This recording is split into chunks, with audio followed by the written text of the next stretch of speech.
I'm going to want you, Brother Michael, before you leave, I'm going to want you to download some of my stuff to my backup here. This thing got all blue here now.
Where it says devices and removable storage, is that it?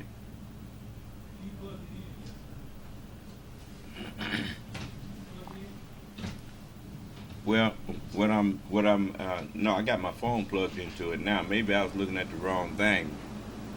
That huh? Yeah. I got properties on there, and then it showed me that, you know. File system unknown. I guess that's the.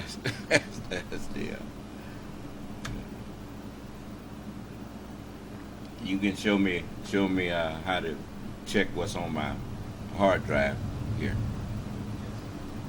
All right. I guess we about ready, ain't we? You can start the recording. The recording has started. Conference recording started.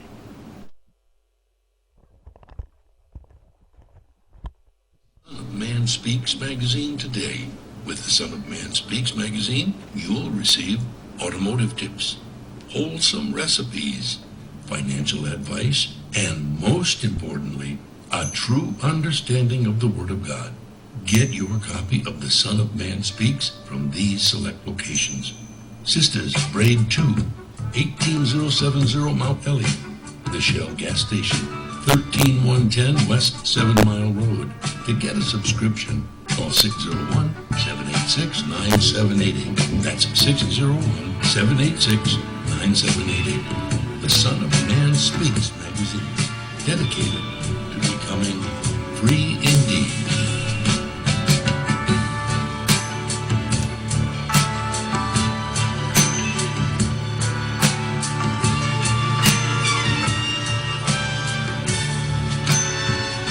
Attention, brothers and sisters, viewers and listeners, now available, your Son of Man Speaks magazine digital subscription. Your digital subscription to the Son of Man Speaks magazine will also include our monthly newsletter, both delivered to your inbox.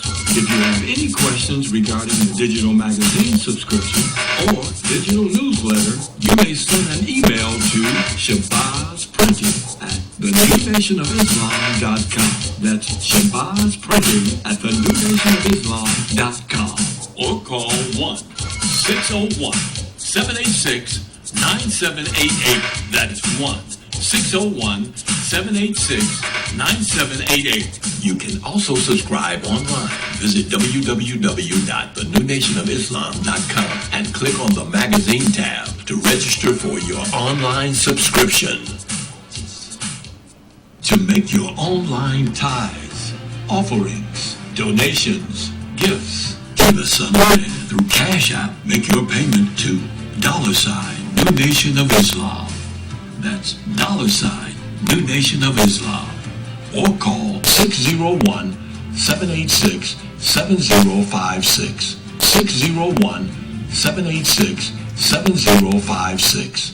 We would like to invite you to help support the efforts of the Unity and Rebuilding Fund. Visit the website at www.unityandrebuildingfund.com. That's www.unityandrebuildingfund.com. We often hear how we need to work together to rebuild the city, and we're actually doing it. You can make online donations and click on links to track the progress of the Unity and Rebuilding Fund. And for more information, 313-868-0000 is a local number.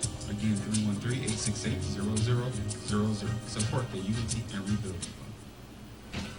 Year-Around Landscaping has been serving Metro Detroit for over 20 years, offering various landscaping, lawn care, property maintenance, and home renovation. Our professionalism has earned us an outstanding reputation, while our creativity, integrity, and dependability have kept our clients returning and referring us to others.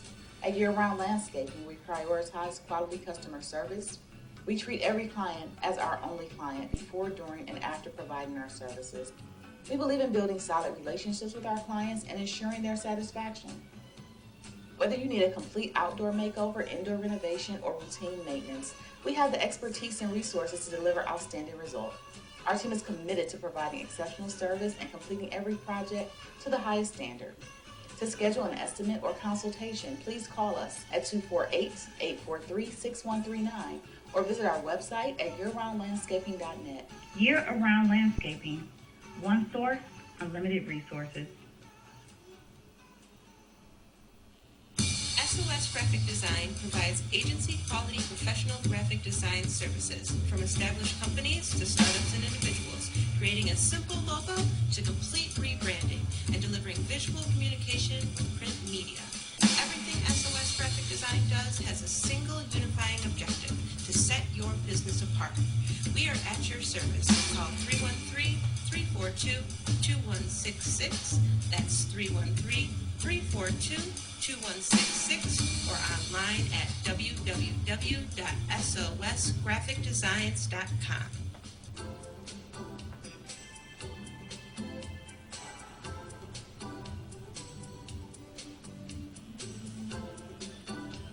Are your clothes coming apart at the seams? Universal Seamstress and Tailoring has got you covered. At Universal Seamstress and Tailoring, we specialize in a wide variety of alterations and transformations to make and keep your clothes looking and fitting their best. From hem jobs to downsizing suits and dresses for a perfect fit to replacing zippers and buttons, Universal Seamstress and Tailoring is your one-stop shop for clothing maintenance. Also, do you have a logo for your clothes you'd like to wear? Universal Seamstress and Tailoring can put it there. That's right. At Universal Seamstress and Tailoring, we not only do alterations, but embroidery as well. Shirts, pants, coats, hats, even bags. If you can wear it, we can embroider it. So remember, whether it be alterations or embroidering you need, Universal Seamstress and Tailoring has got you covered. Universal Seamstress and Tailoring is located at 1404 Main Street, Fayette, Mississippi. Come and see us or give us a call at 601-786-0540.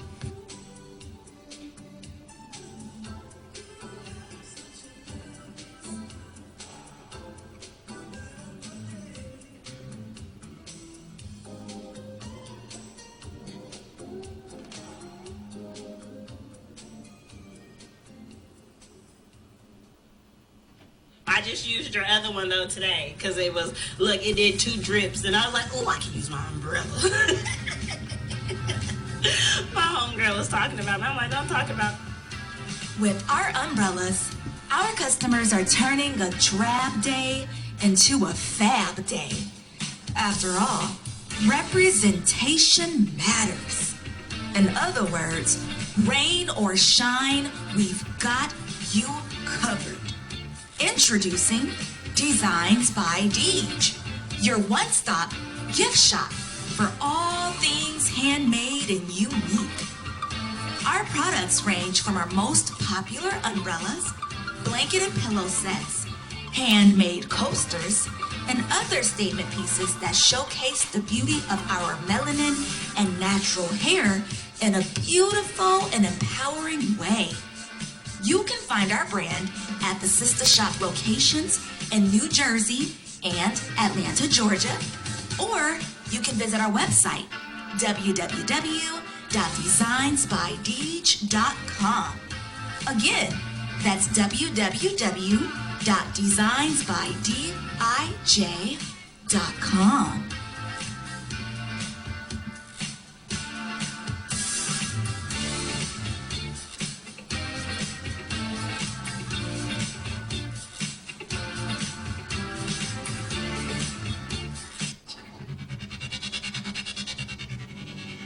For elite carpet, floor, and upholstery cleaning, call Supreme Steam Cleaning. For pressure washing on your house and driveway, call Supreme Steam Cleaning. Flooding in your house or building? Supreme Steam Cleaning's got you covered with our emergency water extraction services. Transform the rooms in your home with floor installation, repairs, and more. Give us a call today at 601-720-5138. That's 601-720-5138. Visit our website, www.supremesteamclean.com, and follow us on social media at Supreme Steam Cleaning. When you need an elite team, call Supreme.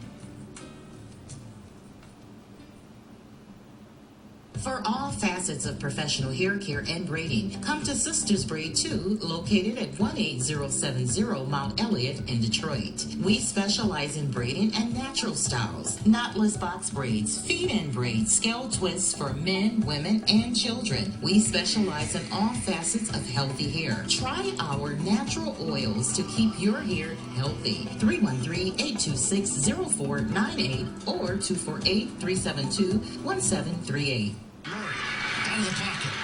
7 seconds. 6 seconds. Murray hits downfield. Oh man, the power's out again. You have reached Quality Construction and Engineering, your #1 emergency generator source. Power outages can be unpredictable, inconvenient, and disruptive to your life. With a backup generator, your life goes on uninterrupted with power when you need it. Not to mention the peace of mind of having your property suited to weather the storm. Whoever would have thought in Houston, Texas, that we would have an ice storm? It did happen, and that Sunday night when it came in, I got up and looked out the front door, everything was pitch black. It was horrible. Something out of a novel or a science book that you had never seen before. Once the lights went... 855-876-9370. 370. Or visit us online at www.powerqec.com. That's www.powerqec.com. Financing is available with low monthly payments and 0% interest for 18 months. That was the best investment that we could have ever made. That's my backup, the generator. Generators with quality construction built tough enough to weather the storm. Capital Area Planning Services offers a variety of services catered to your land development needs.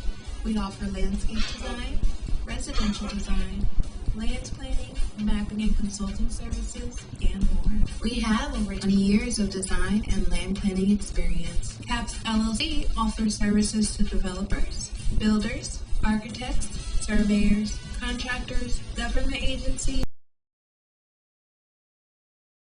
Contact us. You may reach us at 601-326-2966. That's 601-326-2966. You can also visit us on the web at www.capsllconline.com. Let us put on our thinking caps to serve your land development needs. The views and opinions expressed on the following show are not necessarily the views and opinions of WHPS, its affiliates, management, or sponsors.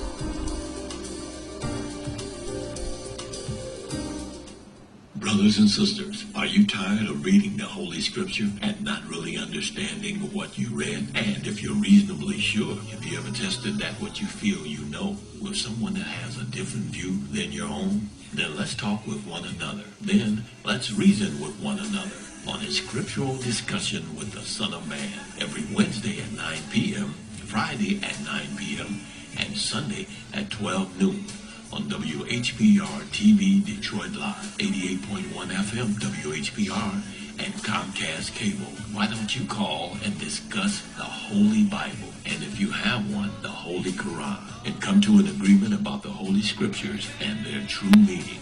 You can call in live on the air at area code 313-868-4336, 313-868-0342, or 313-868-0351. That's 313-868-4336, 313-868-0342, or 313-868-0351. And now, let's go live with a scriptural discussion with the Son of Man.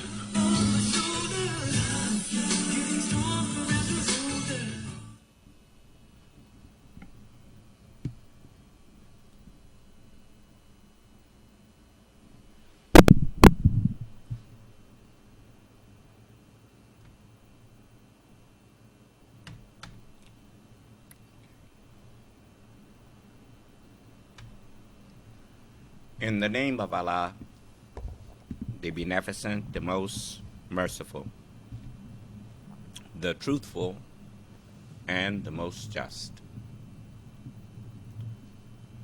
I greet all of you once again who are hungry and thirsty for the true understanding of the Word of God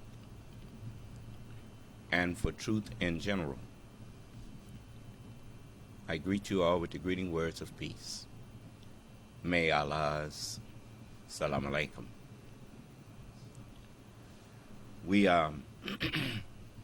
want to begin with those who may have questions or something that they want to discuss with us. You know, it's really sad that the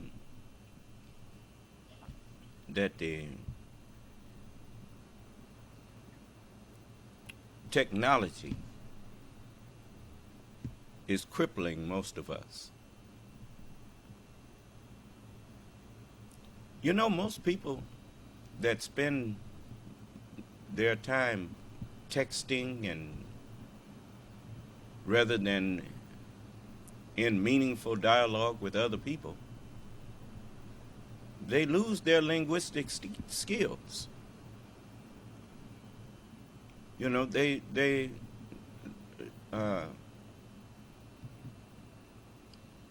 their minds are in regression. And you know, it's you know, I mean, I found that out. If you notice, a good example of that is Donald Trump. He can't hold a real substantive conversation with anyone. You know, he get up and embarrass himself in front of the. You remember he embarrassed himself in front of the United Nations when he was speaking to them. It's really sad.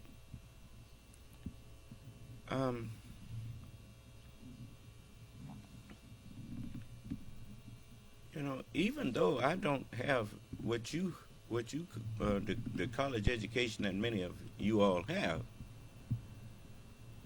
I can hold an intelligent conversation with people. You know, it's really sad that these technological advances are bringing about the downfall of the society. Did we have anyone had a question or something they wanted to ask me? No question, sir. We did have a couple of your listeners. Barbara Clayton says, revolutionary surround sound. This brother can break down the scriptures like a cardboard box. Keep it up, brother. And Robert Finley said, salam, brother, son of man. You know what you're talking about. Keep preaching the truth. Well, all praise is due to Allah. We want our people to hear what we have to say, and we want you to, as the captain used to tell us in the FOI class, he said, brother, you must learn to listen and then listen to learn. You know, the more I analyze what Captain Rashid was telling us, the more I realized that Allah was speaking to us through those officials while the Honorable Elijah Muhammad was here. And for instance, when he said, you must learn to listen and then listen to learn. He said, listen to argue. He said, listen for a lie, or listen for the sake of a lie. But listen to learn. Because if you take the time to listen when people are speaking to you, if you need to argue with them, they will teach you what to argue about. Because they will create the question or the argument by what they just said. Remember, the scripture says, avoid foolish and unlearned questions. You know, it's just like people come in here and they try to do me like the devil done Jesus. He didn't ask Jesus about nothing Jesus was teaching. He's busy trying to prove that Jesus wasn't what he claimed to be. Do you understand? And that's not the way you confront a person who claims to be a teacher. If you in the class, listen. This is called a scriptural discussion with the Son of Man. Then, be prepared when you come in here. Be prepared to discuss the scriptures. Now, since the scripture does say, I want you to understand something, because a lots of times you see me and hear me go outside of scriptures and you into politics and that kind of thing, and you think that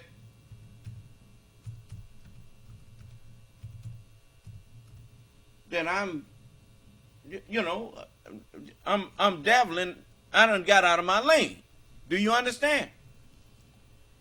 But I want you to, you know, it's a hidden, it's hidden wisdom in the scripture that is put there to answer you on that. In the book of John, the 10th chapter,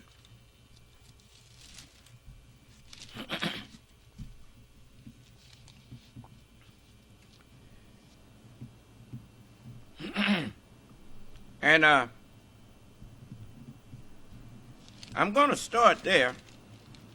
Now, I said I was going to let you hear President Biden's full address that he had gave at the first of last year, you know, the first part of last year, because it's relevant, it's timely, because he didn't, you can't point out where he told a lie on anybody.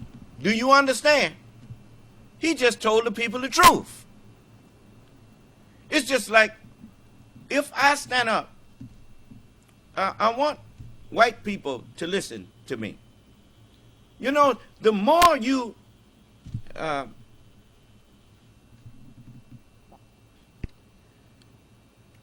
you notice the term deliberate. You notice when the jury is handed a case, they are excused to go into the jury room and do what is called deliberate. And when they get into the deliberation room, they start discussing what they heard as evidence and took notes as evidence. They start going back over it. Do you understand?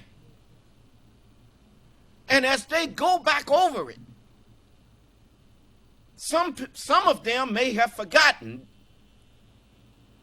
a portion of the evidence and have said, well, I didn't see where he said so and so. He said, no, I got that note right here. This is where he said that. Do you understand? And they say, oh yeah, I'm glad you took that note because I missed that one. And before it's over with, after they have thoroughly went back over and over and over, then they come to a first vote. Do you understand? Well, they come to a first vote when they first get in there. But then after they talk about it, some have to be convinced of guilt. Some have to be convinced of innocence. But the only way to convince them is to remind them of evidence that was presented. And when you say remind them, that is where the Holy Quran comes in. Surely reminding prophets. Prophets, those who want to do justice. I didn't hear you. Okay. Now, I want to say this to you. Especially the Caucasian people, that if you can forget that I'm a black man for a minute, and one way you can do that is kind of like when I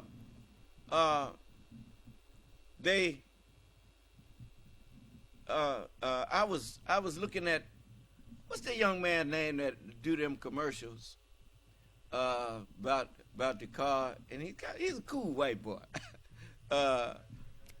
Conahey. See, you know who I'm talking about. Matthew Conahey.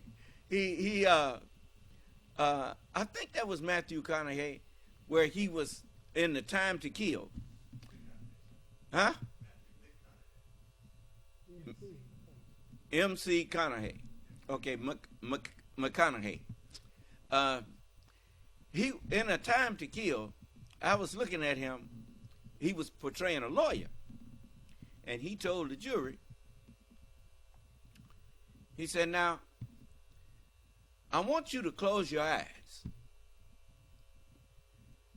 And then imagine, and then he described the crime that had been committed against this little girl.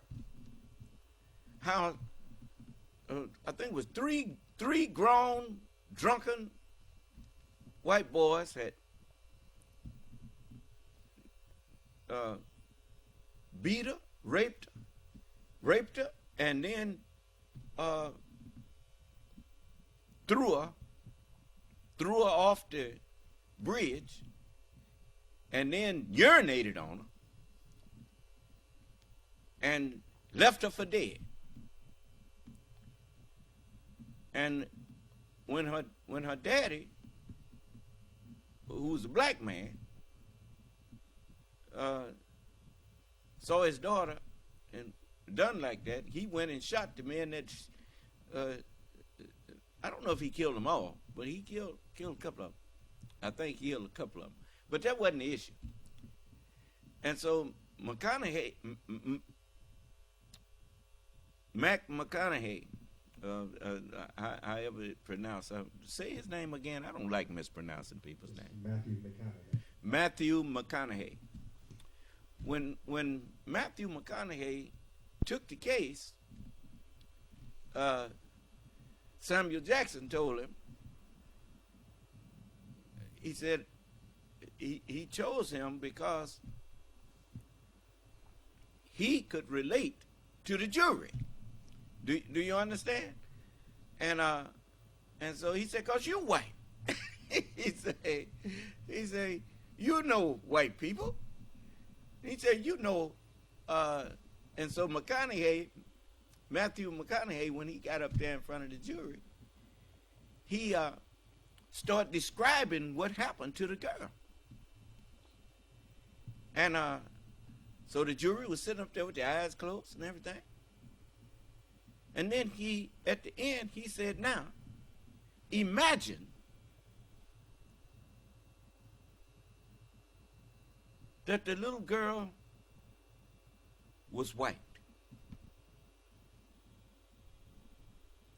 And all of them's expressions changed, and they felt him on that one. And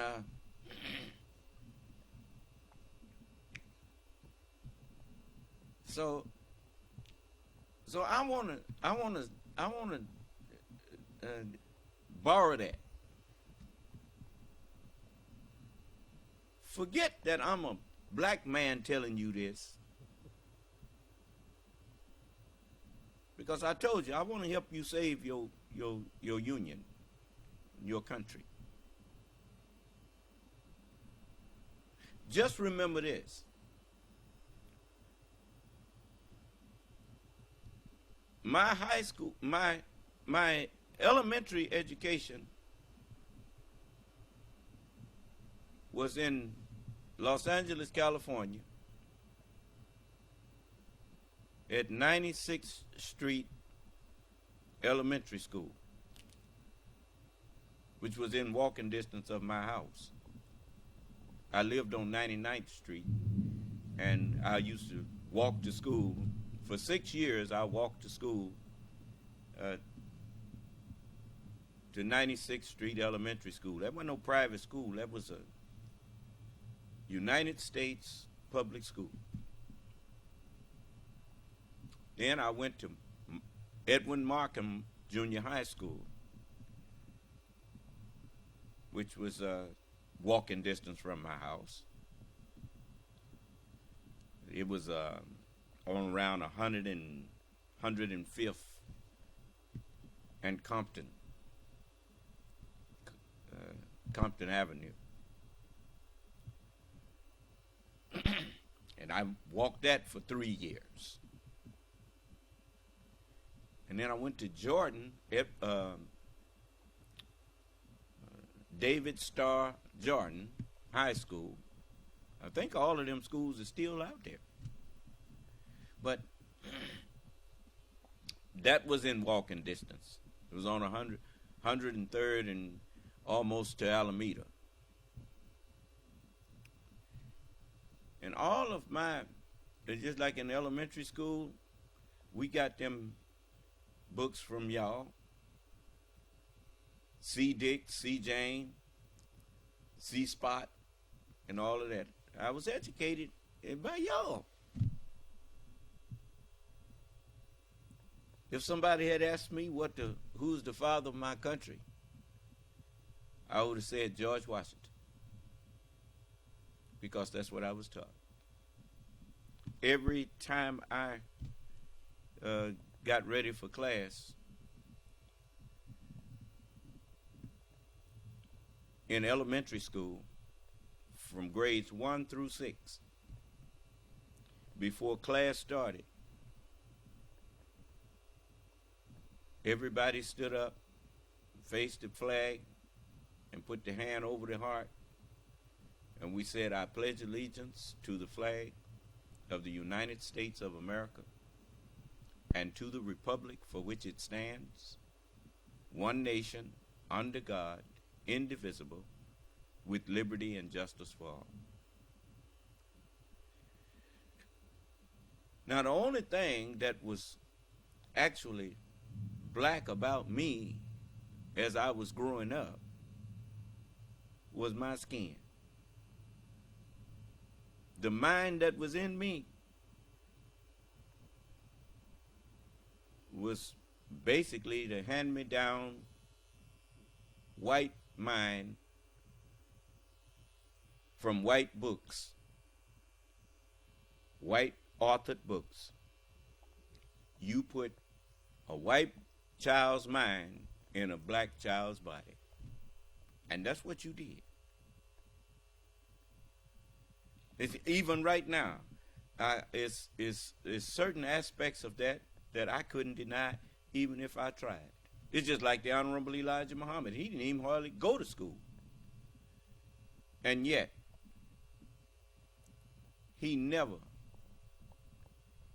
advocated, nor did he ever allow any of his followers to take up arms against the United States. He even said that this is a great country. And he said, and if they was going to come here and take it away from the Native Americans and build up a great country like this, he said, I say they should have come here a long time before he did come. He should have had it first. Do you understand? That's what he meant by that. He didn't mean he should have came and just took it from them, but he should have been the first one had it. Do you understand? Okay. He also said that he respects the American government. He said, I could get into Russia today. He said, but I respect the American government and I will not go to their enemies seeking help. I don't need them. That's what he said. And if you doubt it, all you have to do is say, show it to me. I don't say things that I can't prove. Now, if you just forget about the fact that my skin is black, I might could help you realize the error that you have been making since 2016.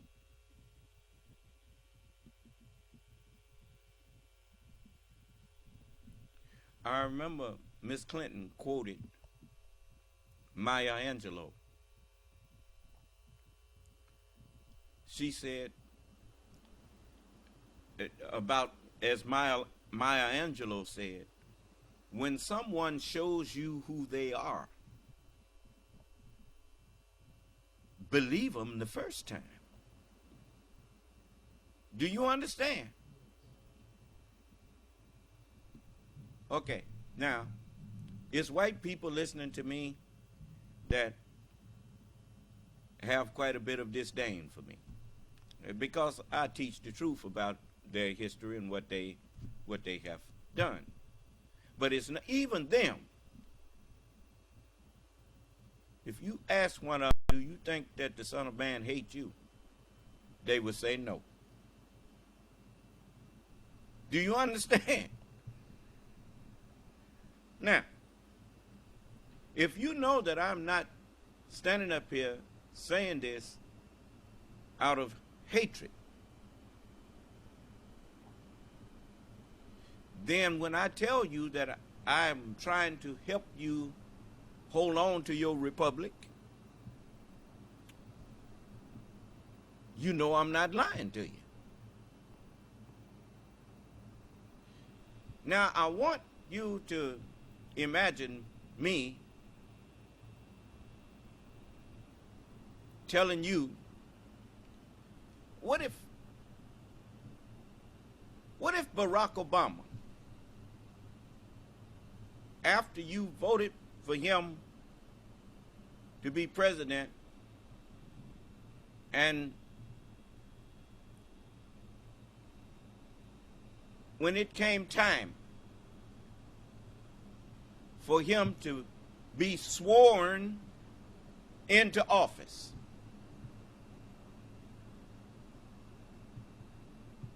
what if he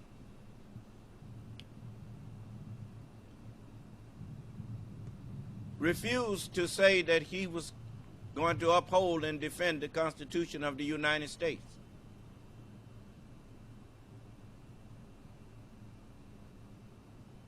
Would you have let him still be president? Could he be president? Did you see Django? Come on, come on. Now, Django Unchained. You remember when Leonardo DiCaprio told Mr. Schultz? He said a deal in this part of the country ain't no deal until we shake hands. I don't care what you. Well, I like to roll with him when he said that. But he said, if you don't shake out my hand, then I don't care what kind of paper we sign. The deal ain't over until we shake hands. Do you understand? And that brought me back to understand, well, you know how people say we struck a deal. I mean, we struck hands on a deal. What's the first rule in dealing with the devil? That's why Allah said, don't strike hands. Don't strike. Don't be not a striker. Do you understand? You strike no deals with people. Let your yea be yea and your nay, nay. Huh? Anything more than that is of the wicked one. Okay. But anyway, see how the scripture connects to all of these things? Now, I want you to, you know good and well, if John Roberts, is that his name? The Chief Justice, has stood up there and told Barack Obama, raise your right hand and put your left hand on the Bible. I think Barack Obama had both the Bible and the Holy Quran up there. Or did he? I don't know. But anyway, he put his hand on one of them books, and he took the oath. But what if he had said, I can't take that oath? The Supreme Court justice would have told him, well, if you can't take that oath, you can't be president. I didn't hear you. And the whole country, you know good and well, you would have backed him up on that.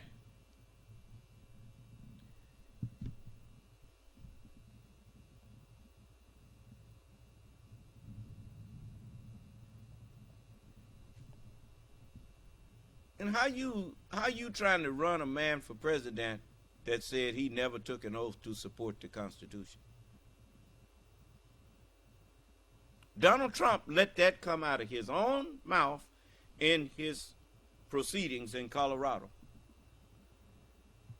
His lawyer representing him told the judges, as Donald Trump said, that he never took an oath to support and defend the Constitution. So I guess Barack Obama's prophecy about him came true. He never was president. Barack Obama said about him, Donald Trump will never be president. How do you be president if you don't take the oath to uphold and defend the Constitution of the United States? Will you come in here and explain to me how uphold don't mean support? Will you come tell me that? Explain it to us. And then explain to me, why are you still trying to put him back in that office?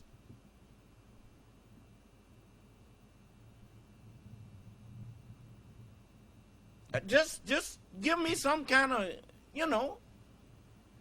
give me something to hang my hat on. What am I missing here?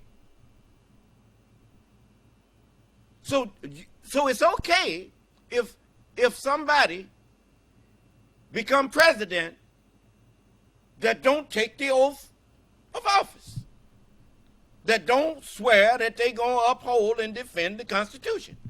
Is that okay with you?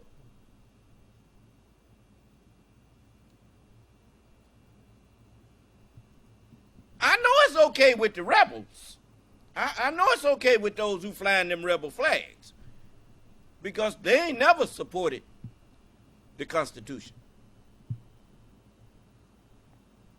That's why we have all these. We had to have all these extra articles, amendments to the Constitution, because they wasn't obeying the Constitution. I mean, here we born in the USA, but we ain't citizens. That's what it said. And we, as far as they're concerned, we never stopped being a slave, even though slavery was abolished. They fought a war about it. I'm waiting on you to come in here and explain this stuff to me. Come on, let's me and you have a conversation. You love to talk to people. I mean, y'all always go and get somebody that you educated and bring them out there. Well, you educated me, so come on in here and let's me and you talk. But now you don't want to talk about what you taught me. What? What's the problem? See, I owned up to it. I owned up to the fact that I got my 1st through 12th grade knowledge in the school system of America, of the United States.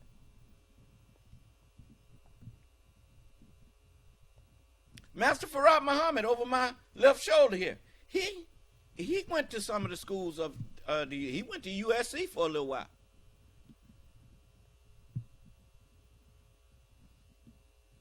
He used to sit around the table listening at white people. They thought he was white too.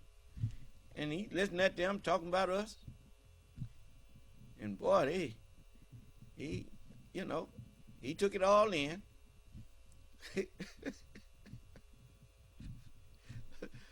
so now, I mean, it's kind of funny, really. I mean, you think just because somebody got white skin that mean they just like you. I used to think like that. I used to think just because somebody got black skin that they was just like me. But I know better now. And I'm trying to teach you better than that.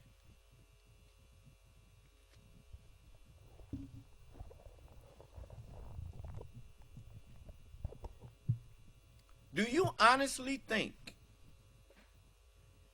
that a person who goes around doing dishonest things, somehow they will do that to others, but they won't do that to you? Is that what you think? Don't you know that a dishonest person is not a friend to anyone?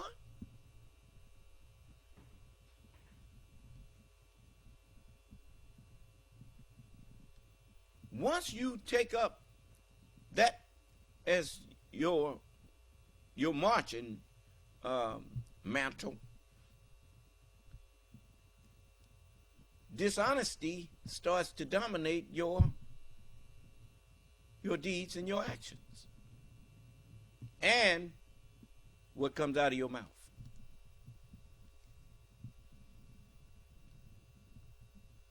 If a man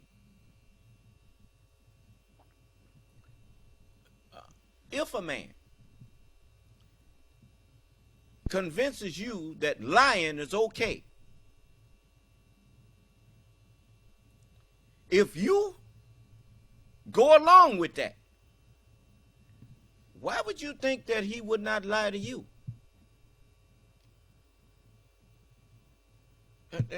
Come on. Let me hear what you got to say on that.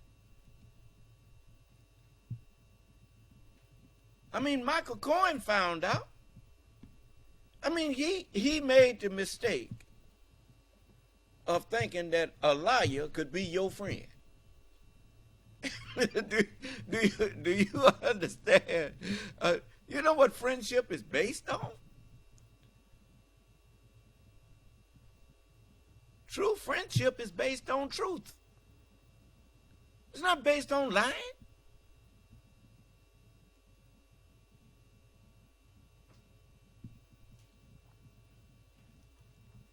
You know know why a lot of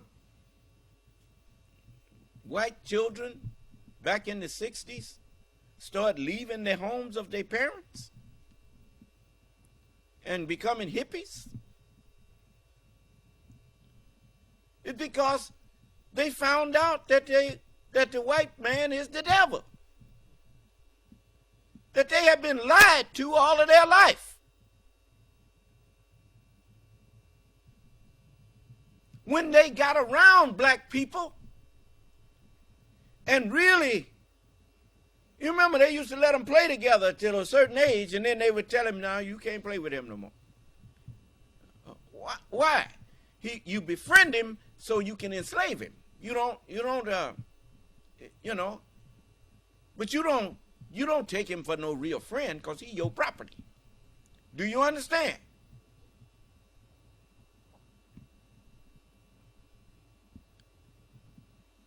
So now, and we taught him how to do that. Jacob taught him how to do that. Do you understand? Jacob is the one laid that out for him. How to trick us. Okay. We did that in order to give birth to one who is rightly guided. You know why I'm called rightly guided?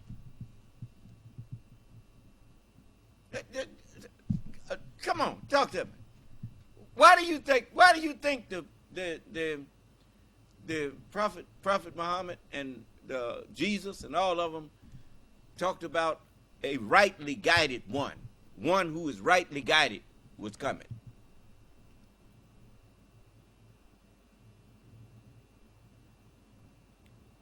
If you have an arch deceiver, that arch deceiver will keep deceiving people until one who is rightly guided comes. And when a person is rightly guided,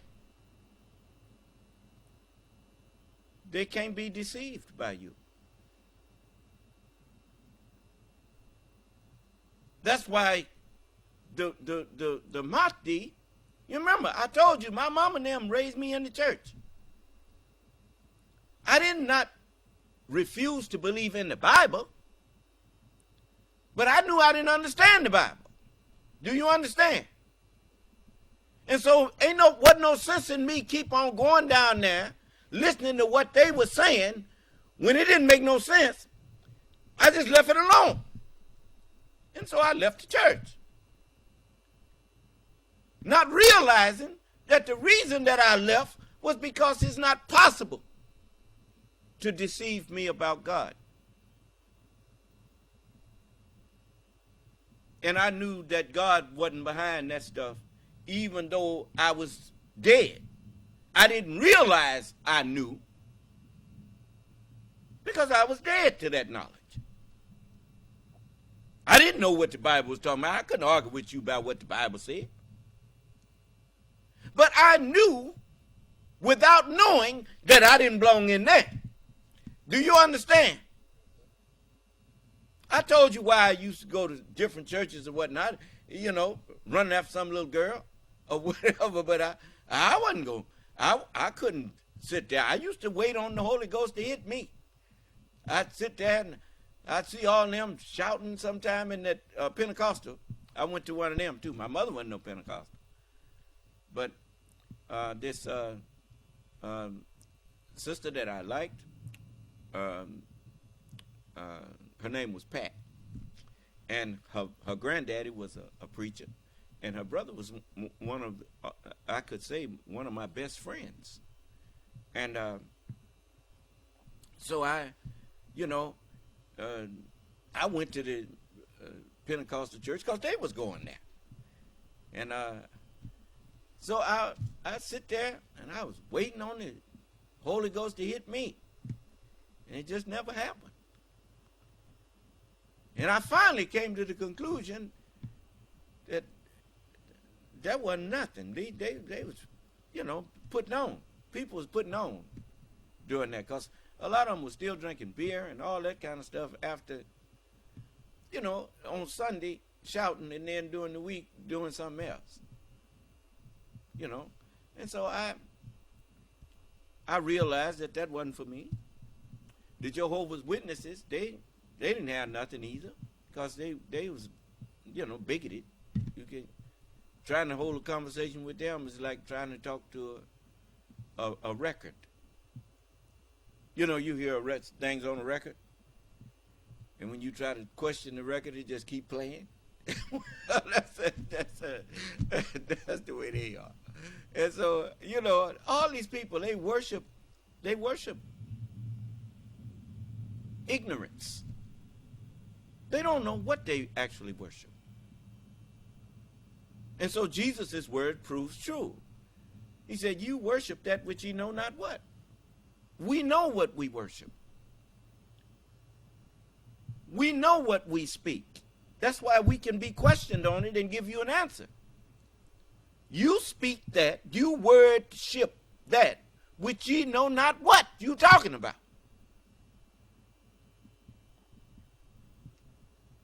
So now, let's go back to where I started, telling you about, this is a scriptural discussion, but I haven't left my lane when I'm talking in politics either. Because the Holy Scriptures deal with everything. Allah encompasses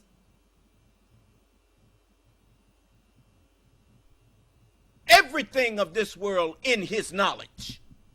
Do you understand? His word is all encompassing. It may not look like religion is connected to politics, but it is. Even George Washington told you that. But you wasn't paying no attention. Of all the dispositions and habits that lead to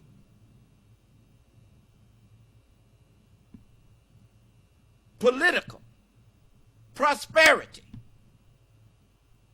religion and morality are indispensable supports. Now, I didn't quote him perfectly, but I read that to you before.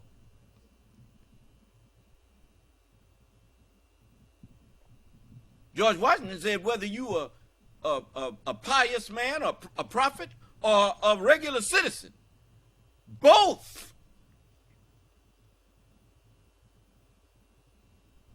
should respect morality and religion.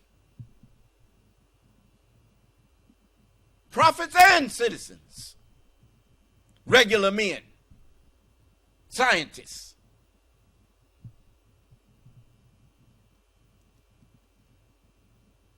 Wherever you have people that have no principles that they live by, that's what religion is. Religion gives you principles.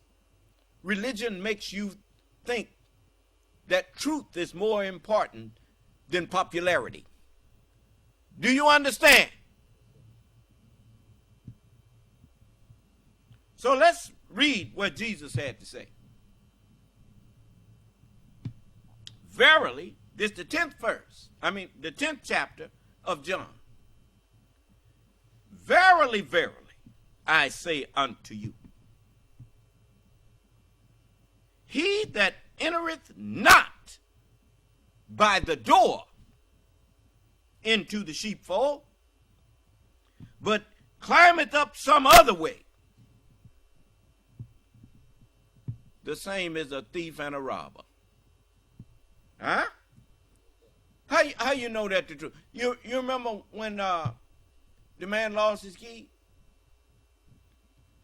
at the college,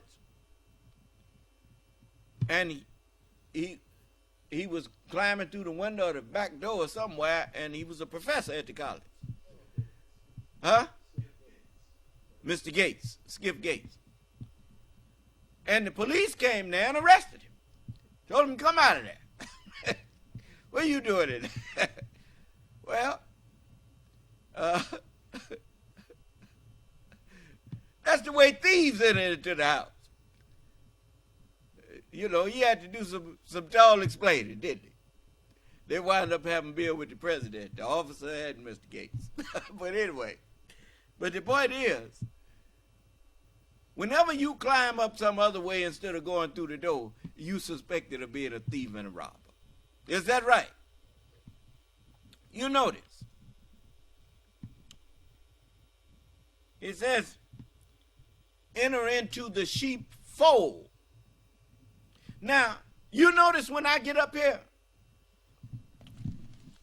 I ain't reading off no paper, I'm reading off a page. Do you understand? Because the messengers of God were the everlasting doors. Do you understand? So, as I read, now understand something. This is in the 24th or 25th chapter of Psalms. I want you to verify what I say so that you don't go away thinking that I made it up. So in the 24th chapter of Psalms, I seem to recollect that that's what it is. It says, this is the 7th verse.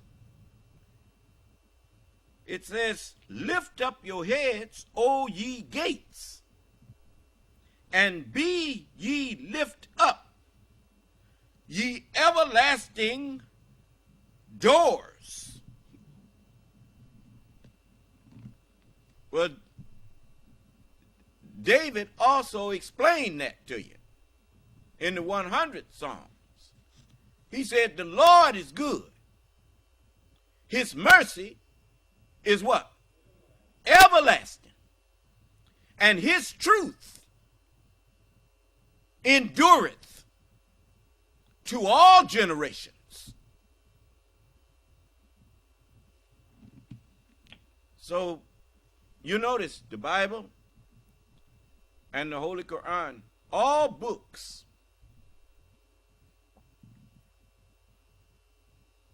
when you look at the very nature of the way the book is made, the book is a rectangle. And it is generally taller than it is wide. Is that right? Like a door. A door is taller than it is wide. And because the truth that's on these pages is everlasting, and the pages swing back and forth like doors, then they are referred to metaphorically as everlasting doors. Do you understand? And so he that entereth not by the door into the sheepfold, but writes out his own speech and lays it on top of the door.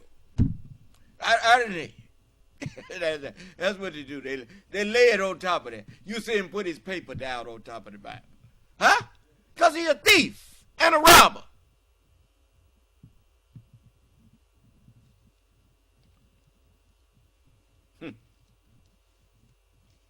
I wouldn't know that if Allah hadn't made me understand it. And he says, but he that entereth in by the door. What am I doing now?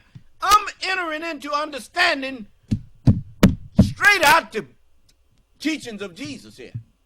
I didn't hear you. He said it. When the Spirit of truth is come, he shall receive mine and show you the understanding of it. Huh? Am I not receiving his words? As I'm reciting them, they go into my ear just like they go into yours. But when I recite them to you, you don't understand them. But I can receive them and then give you understanding. I'm receiving and showing it unto you. I didn't hear you? All right. And it says, but he that entereth in by the door, could just as easily say by the scriptures. Because this is the house of God. Since the word is God, then the scriptures is the house of God. And all houses got more than one door in them. I didn't hear you. And when you the owner of the house, you can go in and out all them doors. I didn't hear you. Okay. It says, but he that entereth in by the door is the shepherd of the sheep. Well, who is the shepherd? The 23rd Psalms tell you. It says, the Lord is my shepherd, and I shall not want. Huh? See how it's all in there? The shepherd is the one who enters in by the door. And it says, to him the porter openeth. The Lion of the tribe of Judah, he hath prevailed to open the book and to loose the seals thereof. The Honorable Elijah Muhammad was the porter. I didn't hear you. He says, to him the porter openeth. He said, I alone, Allah have raised up to teach a dead man. I'm that dead man that the Honorable Elijah Muhammad was raised up to teach. And he opened the scriptures for me and said, now, read, son. You want to talk to Allah? Read the Holy Scriptures, for he's talking to you throughout the book. And so, to him the porter openeth, and the sheep hear his voice. David said, we are his people and the sheep of his pasture. They heard my voice. Before they revealed this on paper here, they heard it in their mind. Do you understand? And some of it they understood, and some of it they didn't. But Allah told them, he said, if we make you understand part of what we prophesy, or cause you to die, cause you to not understand, you just say what I told you to say. Do you understand? They heard my voice. And as it's written, to him the porter openeth, and the sheep hear his voice. And he calleth his own sheep by name, and leadeth them out. You notice, whenever I lead the prophets out to talk to you, I always tell you which one I'm leading out there. I call him by name. Huh? Well, that's what I do, don't it? All right, then. And it says, and when he putteth forth his own sheep, he goeth before them. Why? Because none of them are forward in my presence. They wait until I give them command to speak. Then they speak. Do you understand? For David ain't speaking right now. Jesus speaking. I didn't hear you. But I can get David and let him come out here and speak. You don't call all the witnesses to the stand at once. You call them one by one, as a fig tree casteth its untimely figs. Huh? When shaken by a mighty wind. So, it says, and the sheep follow him, for they know his voice. Well, they have no choice but to follow me. They was told to aid me. How you going to aid me if you don't follow me where I go? I didn't hear you. And these follow the Lamb whithersoever he goeth. Huh? And they are virgins. That's right. They never accepted religions of this world. and no one was able to open up and have a real substantive conversation with any of these prophets. They were above you. You could not reach them. Do you understand? Then it says, so they were virgins. Then it says, and they know his voice. And a stranger will they not follow, but will flee from him. For they know not the voice of strangers. And if they wasn't fleeing from the preacher, he wouldn't have to write no speech or no imam and all them people. They wouldn't have to write all these extra books. Why they got them extra books they teaching you out of? Because the messengers of God flee from them. Do you understand? They say, I don't know nothing about what this man talking about here. Show me that in the book. And he can't show it to you. That's what I told you about. You call the United States the great Satan. Well, that's one thing. But when you open up the Holy Bible, you don't see no footnotes in the Bible. He knew he had no business putting no footnotes in there. That don't mean he ain't been messing with it. But he didn't want to get nobody just no open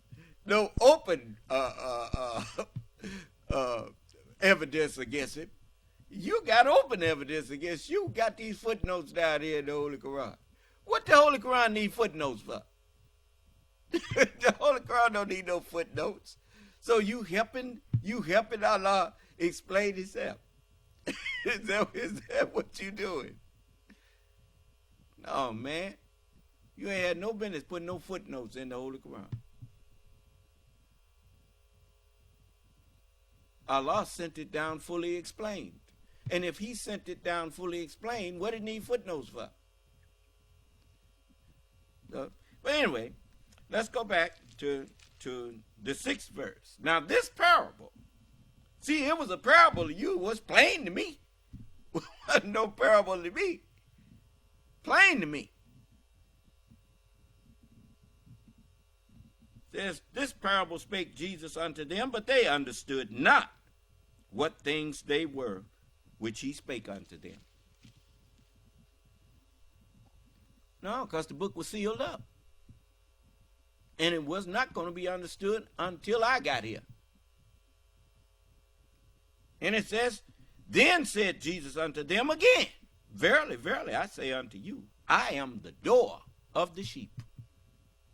And since we make no distinction between any of the prophets, if Jesus was the door, so was Moses, so was David, so was Solomon.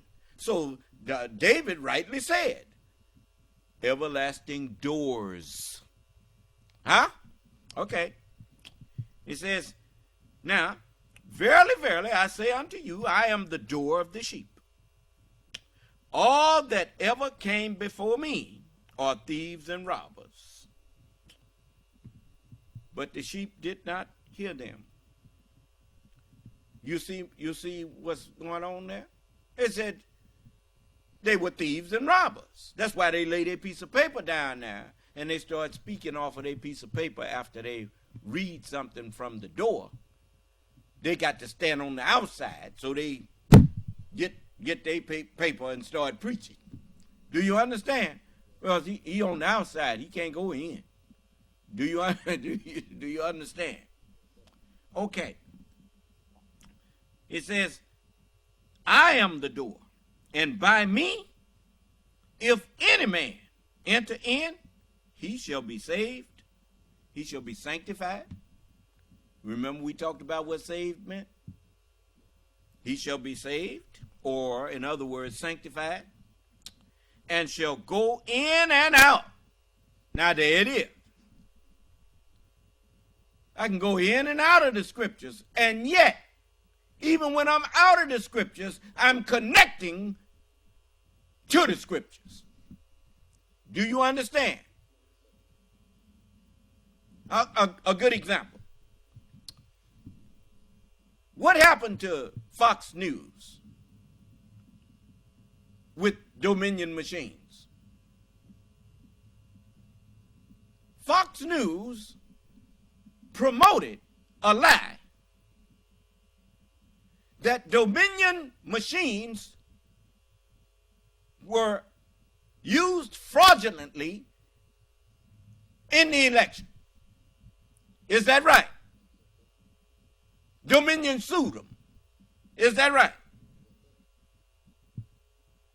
And rather than go to court, they settled for $780 million out of court.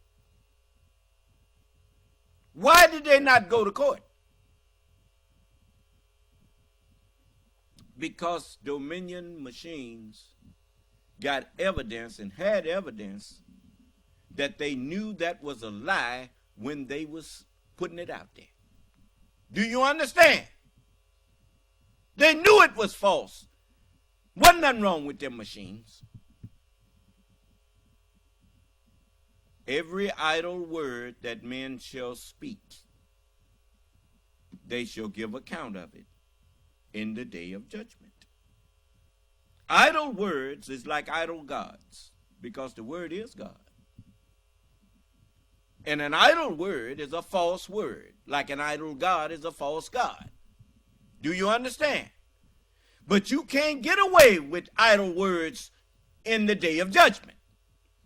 Now, how do you know you in the day of judgment? You in the day when a man is standing up talking to the whole world, who his title is Son of Man.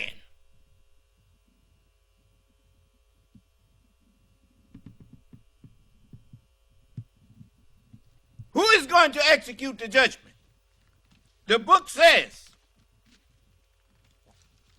in the 5th chapter of the book of John, and we're going to start at the 24th verse. Verily, verily, I say unto you, he that heareth my word and believeth on him that sent me has everlasting life, and shall not come into condemnation, but is passed from death unto life. That's me. I was passed from death unto life, from ignorance to understanding. I am he that liveth and was dead. And behold, I am alive forever, more and more and more. And so it says, verily, verily, I say unto you, the hour is coming, and now is, at 8 p.m. every Monday through Friday, when the dead, the ignorant, shall hear the voice of the Son of God, the express image, the mind that has power of expression, and not just a mind on paper. They shall hear the voice of the Son of God, and they that hear shall live. For as the Father has life in himself, this book has life in it. I'll show you an example. You notice, you've seen people that gets injured seriously, sometimes shot, and be bleeding out. One of the first things they do is they put and they hook them up to intravenous and begin to give them saline solution. And there's life in that saline solution. I didn't hear you. Because water is life.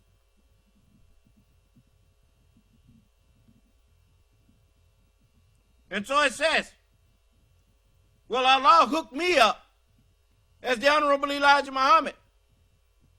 Allah, in his person, hooked me up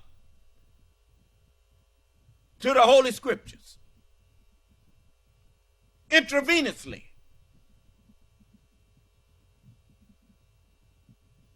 And gave me life. Do you understand? Then it says,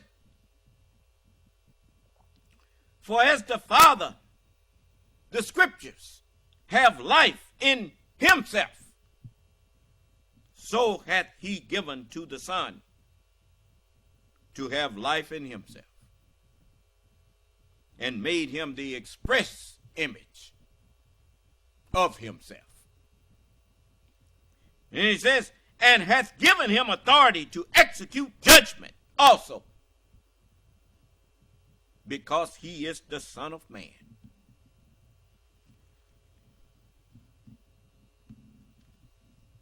You know somebody else standing up telling the whole world they the Son of Man and that they the Lord and that they judging you other than me?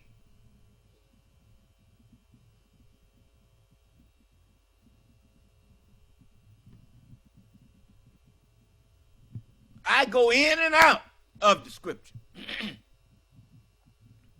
and find pasture. That's what Jesus told you I could do. So don't tell me that I ain't got no business talking about politics. I talk about whatever I want to talk about. And you sit there and shut up.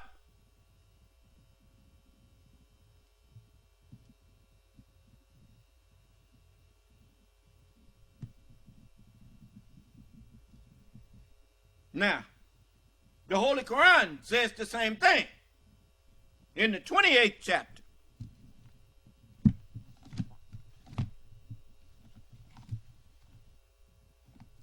in the 28th chapter of the Holy Quran, it just reminds you that I can do that. Because it is written that Allah is the Lord of the heavens and the earth. I didn't hear you. Okay. In the 28th chapter and the 51st verse, the truth of Revelation, section 6, it says, and certainly we have made the word to have many connections for their sake, so that they may be mindful of their duty. Huh? The word is so important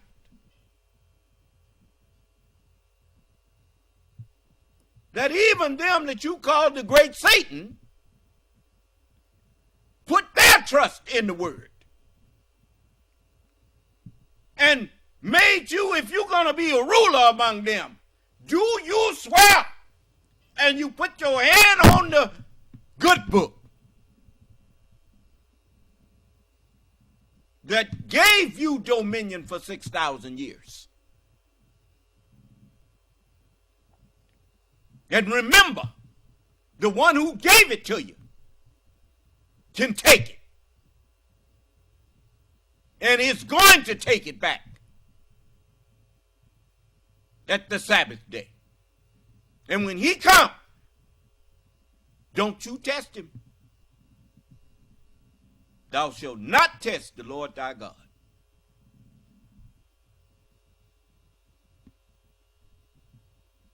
But you know what that man say on Blade? You always got some fool that think he can ice skate uphill.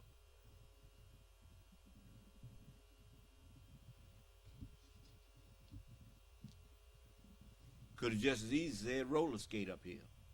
Same thing. If you knew anything about skating, you know you don't skate uphill. Gravity won't let you. Do you understand?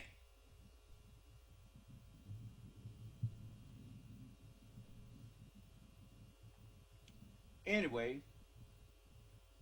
So now that I done laid that foundation, let's listen to our president, and you sit there and shut your mouth. Don't tell me that I'm doing the wrong thing. I'm doing the right thing. Just like our president, he was warning. Don't you know that any right-minded white person, when they heard Donald Trump say he did not take an oath to support the Constitution, he should not get one vote. Not one. Because he told on himself. He told you that he never intended. You knew I was a snake when you took me in.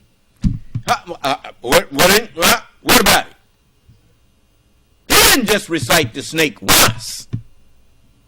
He recited it several times. And you still put him in there. And then he said something that many people missed. He has such a low opinion of these people that he said I could go out there and shoot somebody on Fifth Avenue and I wouldn't lose none of their support. So what you crying over them for? They deserve whatever I do to them. That's what he's thinking. And he's doing it to them too. But I'm a savior. I'm not a destroyer. So Allah told me to warn you to save your life if I could. But all that I can't save, people like Donald Trump, what did the messenger say? He said, I'm the last man to try to pull you out of the power of the white man. I'm the last one. The others, they coming to destroy you for not listening to what I'm teaching.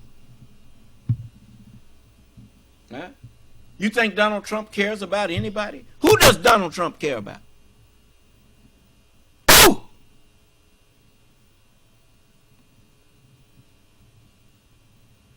And the people who follow him are just like him. They don't care about nobody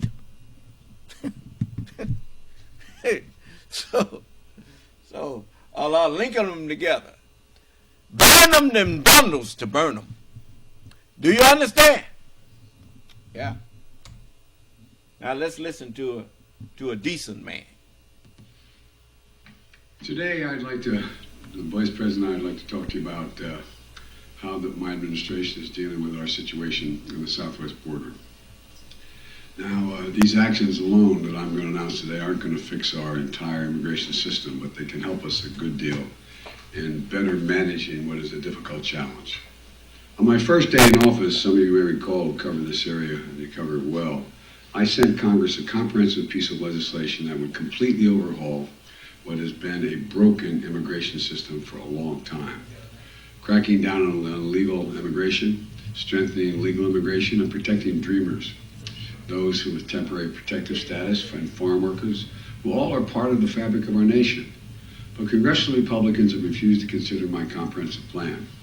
And they rejected my recent request for an additional $3.5 billion to secure the border and funds for 2,000 new asylum personnel, another asylum officers and personnel, and 100 new immigration judges, so people don't have to wait years to get their claims adjudicated, which they have a right to make a claim legally. And the failure to pass and fund this comprehensive plan has increased the challenges that we're seeing at our southwest border. No one knows this better than the Vice President. And to truly understand what's happening there, it's important to step back and see the bigger picture here. You know, I know it's hard to see, but because our politics has been so divisive, you know it's getting much better, you've all observed, but it's been so darn divisive that it clouds the picture. Now is finally the right time to visit the southern border. Republicans have been calling on you to do this since the beginning. Because Republicans haven't been serious about this at all. Come on. They haven't been serious about this at all. I wanted to make sure that I knew what the outcome, at least the near outcome, was on Title 42 before I went down. We don't have that yet, so I had to operate. I don't like Title 42, but it's the law now. I have to operate within it. My prediction is, particularly insightful about this. Title 42 is going to go away before the end of the year in terms of the Supreme Court, my prediction. And then we're going to have to use Title 9, or Title 8. 8, right? Am I right? Yeah, Title 8. 8, 9. And which we can implement what we're doing here, plus some other things. But so I wanted to make sure there was a rational way in which we could begin to announce it. But I couldn't wait once the Supreme Court ruled that they're not going to make the final decision on Title 42 for some time, and for another, who knows, probably not till June, in that range. Oh, I don't know that for a fact, to be able to lay this out. But look, my Arcus is waiting to impress you all kidding aside. Let me close with this. Our problems with the border didn't arise overnight and not going to be solved overnight. It's a difficult problem. It's clear that immigration is a political issue, that extreme Republicans are always going to run on it. But now they have a choice. They can keep using immigration to try to score political points, or they can help solve the problem. They can help solve the problem and come together to fix the broken system. Before Congress adjourned for the holidays, some Democrats and Republicans, a few of them, got together, both sides up in the Senate, and decided they were going to put together a comprehensive plan on immigration. But the Republican leadership and other Republicans, I don't know who did it, rebuked it and rejected it out of hand. It broke up. Just like they rejected my plan 2 years ago. Just like they rejected my recent request for an additional $3.5 billion to secure and manage the border with more holding facilities, better transportation, additional funding for 2,000 new asylum officers and personnel, 100 new immigration judges to more rapidly adjudicate for people when they come here, and how much, and so much more. Think about it. I mean, if this were something, if we had to have 100 more immigration officers to see to it that we're able to import something we needed very badly, it wouldn't take very much time to get it, would it? It'd be real done. Or conversely, if there are criminal gangs coming into the nation, but when it comes to immigration, it seems like it's a better issue for them than trying to solve it. Look, we need more resources to secure the border. Yet again, extreme Republicans have said no. Many Republicans agree we should do something. But it's time to stop listening to their inflammatory talk. It's time to look at their record. As I've always done when I'll sit down with anyone who in good faith wants to fix our broken immigration system. And it's hard. It's hard on the best of circumstances. But if the most extreme Republicans continue to demagogue this issue and reject solutions, I'm left with only one choice: to act on my own, do as much as I can on my own to try to change the atmosphere. Now the House has elected a new speaker. I can call him and congratulate him. I'm ready to work with him, or any Republican Congress, to make progress for the American people. But like many Americans, I was disappointed that the very first bill the Republicans in the House of Representatives passed would help wealthy people and big corporations cheat on their taxes at the expense of ordinary middle-class taxpayers. And it would add $114 billion to the deficit.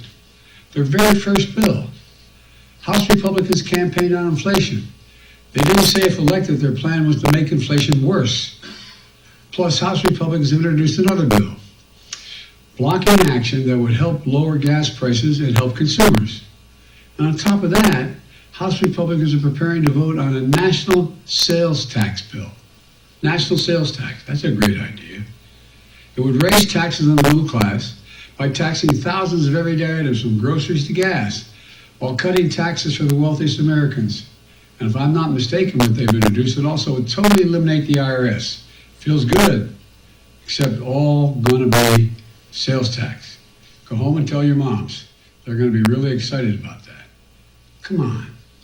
Is this how the House Republicans are starting a new term? Cutting taxes for billionaires? Raising taxes for working families? Making inflation worse? Well, let me be very clear. If any of these bills make it to my desk, I will veto them.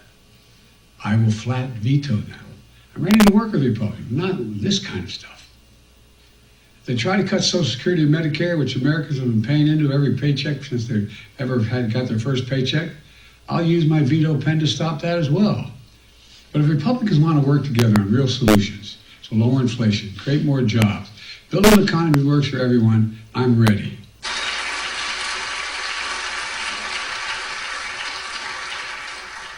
And Senator Scott's not the only one. Senator Johnson of Wisconsin, his own party plan, he laid out Social Security should be in the chopping block every year. But look, in his case, as I said, he wants to do it every single year. Let's remember what this is all about. Some of you are on Social Security, or your parents or grandparents are. You earned it. You earned every single penny, and you paid into every paycheck you ever got. From the time you were a teenager, you had money taken out for these programs. They're more than government programs. They're a promise we made. Work hard and contribute, and when the time's come for you to retire, you'll be there. We'll be there for you to help you out. It's been a sacred trust, a rock-solid guarantee. Generations of Americans have counted on it, and it works. The number of seniors living in poverty has plummeted since Social Security was created. And now these guys want to cut it. I don't get it. I really don't. I don't know who they think they are. We saw on Tuesday night Republicans don't like me being called out on this. They were not very happy with me pointing this out. But their words speak. Look, I know that a lot of Republicans, their dream is to cut Social Security and Medicare. Well, let me say this. If that's your dream, I'm your nightmare.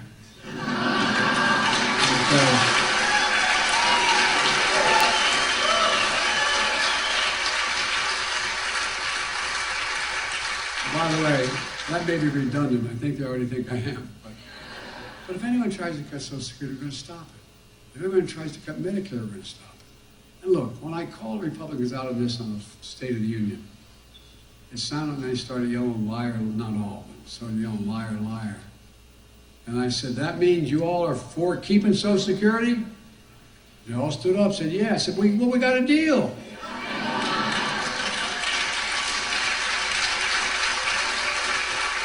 Sounded like they agreed to take these cuts off the table. I sure hope so. I really mean it. I hope so. Because they stood up, the vast majority of them said, yes, we will not cut Social Security or Medicare.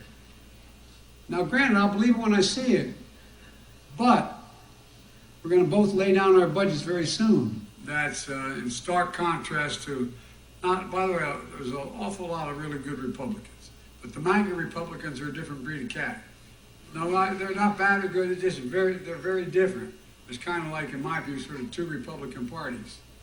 And I've served a long time. Some of my closest, as that joke goes, it was not a joke, my closest friends in government have been my Republican colleagues in the Senate. And folks in Congress, they want to eliminate a lot of health care coverage, those MAGA Republicans. Increase costs for millions of Americans. And make deep cuts in programs that families and seniors depend on. And that's what's at stake now. 2 years ago, when I was sworn in, the economy was reeling, and the pandemic was raging. We lost over 1 million people. Hard to believe, but over 1 million people. And our healthcare system was at the breaking point. And all the healthcare workers here remember, better than anyone, those dark, dark months as the number of COVID deaths kept rising. Hospitals had to have patients in hallways, literally setting up tents in their parking lots. In a situation where, because everything was full, every bed was full. That's what we're up against when I took office. We immediately got to work. We turned it around. So folks, look, MAGA Republicans are calling for defunding the police departments and defunding the FBI now. That's a good one. I like that one. Well, guess what? They refuse to provide funding that's going to keep communities safe and secure. We talk about health, about crime. Well, it's outrageous. My budget invests in public safety. It includes funding for more training, more support for law enforcement, at a time when they expect to play many roles. We expect our cops to be social workers. We expect them to be psychologists and mental health counselors. You know, more cops are killed responding to domestic violence calls than anything else. Do you know that? Well, folks, I don't want to defund them. They need more help. We don't expect a cop to be everything from a psychologist to a counselor. These departments need more investment in this kind of help. And we're going to fund proven strategies for accountable and effective community policing so cops know the communities they serve. And the communities know them.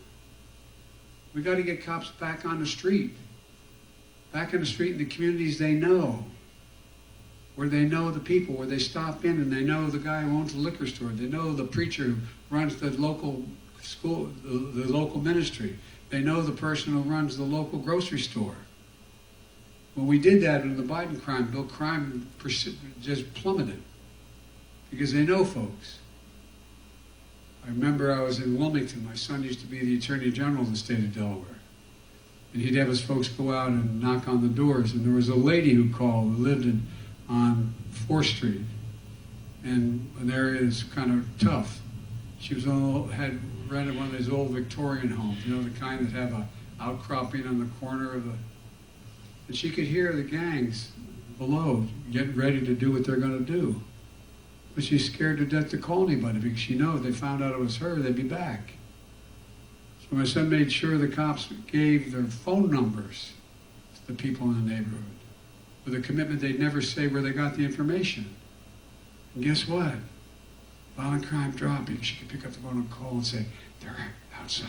I can hear them. They're talking about this they're going to do. Cops need help.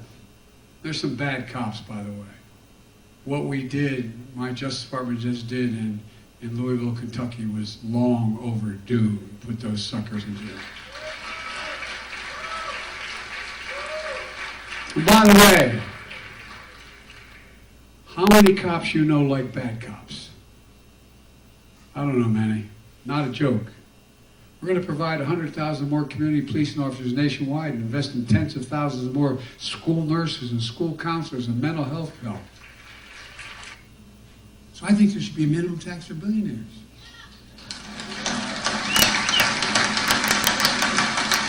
No billionaire should be paying a lower tax rate than a construction worker, a school teacher, a firefighter, a cop, a nurse. I mean it. It's wrong. It's simply wrong.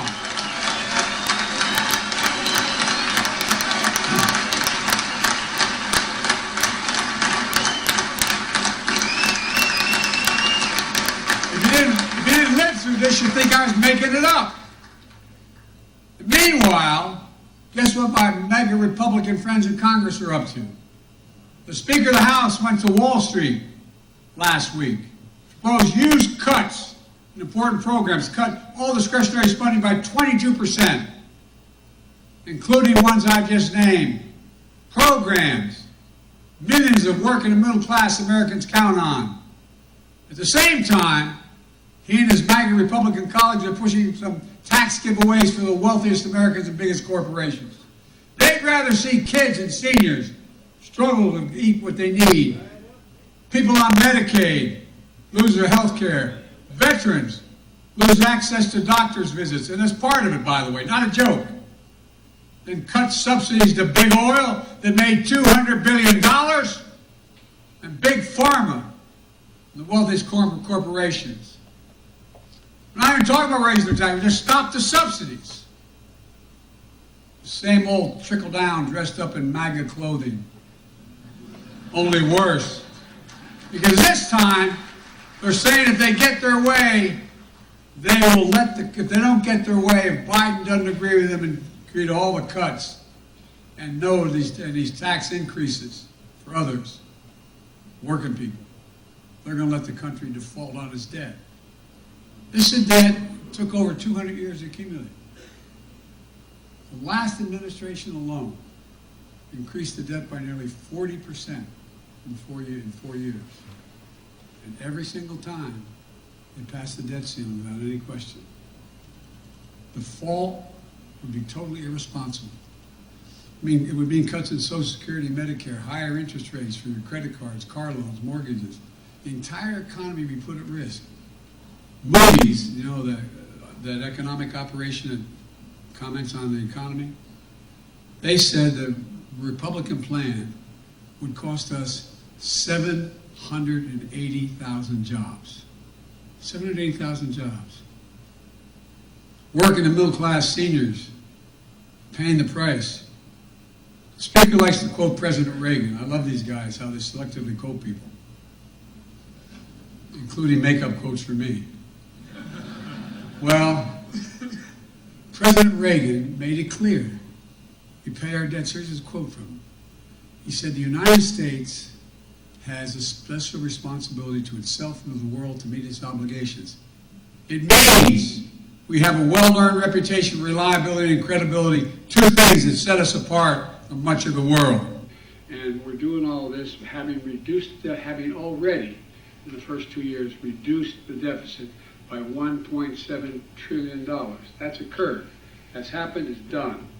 And the budget I proposed that I proposed back on March 9, I think it was, the first couple weeks of March, that budget, if it were to be passed, would cut the deficit another $3 trillion. $3 trillion over the next 10 years. Unfortunately, I won't say Republican because I think they're pretty well divided, but our MAGA Republicans in Congress are threatening to do all this progress by letting us, quote, default on the debt unless we agree to their demands. The two are totally unrelated. Whether you pay the debt or not doesn't have a damn thing to do with what your budget is. What your budget is. Where you're going to spend money, how you're going to raise the money, what are you going to cut, they're two separate issues. Two. And let's get it straight. We're trying to hold the debt hostage to us to agree to some draconian cuts, magnificently difficult and damaging cuts. But I'll get into that in a little bit. But unfortunately, they're threatening to undo all this progress by letting us default. Their budget that they proposed, that it was attached to their debt ceiling increase, that they've tied it together now. I want to make that clear. You all know this, I know, but for the listeners, they've tied it together. They say we're not going to increase the debt that every president has done for the last 6 million years here. Never had done anything but that, unless you pass our budget as we're proposing. Now, their budget would put 21 million people at risk of losing Medicaid. It would cut federal law enforcement by 28,000 personnel. 28,000, FBI, DEA, etc. It would cut 100,000 teachers and support staff. It would cut 30 million veterans health care visits. And I increased the VA budget because the veterans were in such difficult shape. I hate to interrupt the president there, but I want you to remember something. How do you get the people of the United States to destroy their own government? You have to make it look like the government is not working for the people. How do you make the government look like it's not working? Reduce revenue. When you reduce revenue, you have to reduce the police. You have to reduce and when I say the police force, you have to reduce the teachers. You have to reduce everything, all of the services that governmental institutions supply. And that's what they have been doing. They have been steadily. You remember when they Donald Trump and them just cut $2 trillion. When they gave that $2 trillion tax cut to the wealthy, as they say, that took $2 trillion away from the Treasury of the United States. So what was that $2 trillion paying for? It was paying for the governmental institution. Remember, they told you that they wanted to, Grover Norquist told you, they want to reduce your government down to the size that it could fit in a bathtub. In other words, they want to reduce you to a dictatorship. I mean, when Kim Jong-un take a bath, the government of Korea, North Korea, is taking a bath. When Putin takes a bath, the government of Russia is taking a bath. That's what you want? Every time they say tax cuts, the first thing they do is they had to make niggers out of you. A niggard is a Niggard. That's a stingy, grasping, miserly person that cares about nothing but themselves. Do you understand? That's what niggard is. It's a stingy, selfish, miserly person. The very nature of the Social Security system requires you to not be niggardly, but to understand that this generation that pays into Social Security is actually taking care of a generation that paid it for other generations. Do you understand? And so it's just an ongoing process that everybody, even though you paying it for somebody else, when the next generations come up, the next 2 or 3 generations come up, and you're retired, they'll be paying into your Social Security. Do you understand? And that's how Social Security gets funded. Now, as you look at the school system and all of the things that you value, the FEMA, Federal Emergency Management, all of that, that came from tax money.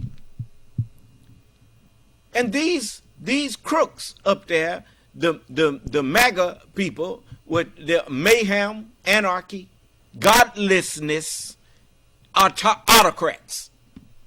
That's what they are. They want to destroy your union and install themselves as dictators. Do you understand? And then you think you got it bad. You ain't seen nothing from what they plan on doing to you.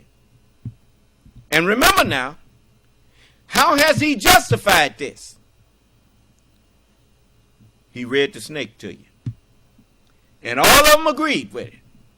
So now when you fall victim to him, just remember what the snake said to the woman. He said, when the woman got home, the snake had thawed out, and she said, "Oh, you're so beautiful," she cried, and gave the snake a hug, and the snake gave her a vicious bite. A vicious bite. And she said, "Well, for heaven's sake, what? I took you in, and you knew that you'd have died by now if I hadn't took you in. You know your bite is poisonous, and you now I'm going to surely die." And he said, "Oh, shut up, silly woman," with a big wide grin on his face. He said, "You knew damn well I was a snake before you took me in this place." Yeah. You knew he did not give a damn about the United States when you put him up there as president. You knew it. And you stuck him in there anyway. A lot of you, I remember you saying, "I'm going to hold my nose and I'm going to vote for him." Well, why did you have to hold your nose? Because you knew his attitude just stunk. And you knew he ain't had no business up there. And you stuck him in there anyway. And now, you need more than a pound of cure. You need to call a pest control. And sooner or later, you're going to have to exterminate some people. I'm just telling you. These people going for your jugular. You better take them gloves off. You better turn your Justice Department loose. And tell them, like Wyatt Earp told them fellas, anybody with a red sash, I'm coming after you. That's what you know. I mean, you messed around there and let them people take root in your house.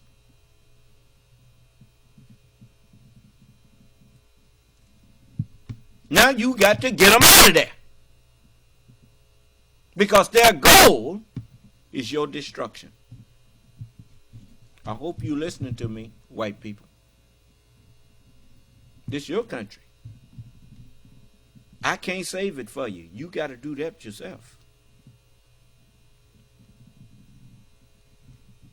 You got to take your government away from these crooks masquerading themselves as senators and as representatives. They don't represent you.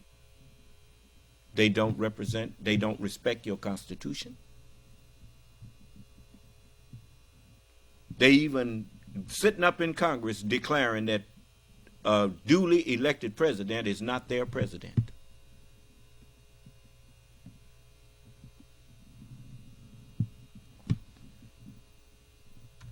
Trouble getting appointments and the like. According to Moody's, not the Democratic Party, according to Moody's, their budget plan would eliminate 780,000 jobs. Say it again, it would eliminate 780,000 jobs, according to Moody's. And America's debt has accumulated over 200 years, and my predecessor, in the 4 years he was president, increased it by that total debt by 40%. 4 years. 4 years. Let's be clear. And by the way, even during that period, all the Republicans voted to, the Republican Party voted to increase the debt limit, like the only responsible thing you could do. At any rate, let's be clear. This is no small part about paying our bills that were accumulated not by me, not by my administration, but by former presidents and previous Congresses. I was in the Congress, so I voted for some of them as well, but I wasn't president. We're not a deadbeat nation. We pay our bills. And some of you cover a lot of foreign policy in other countries. You know this is becoming an issue in other countries. What's the United States going to do? Are they really fooling around with not paying their debts?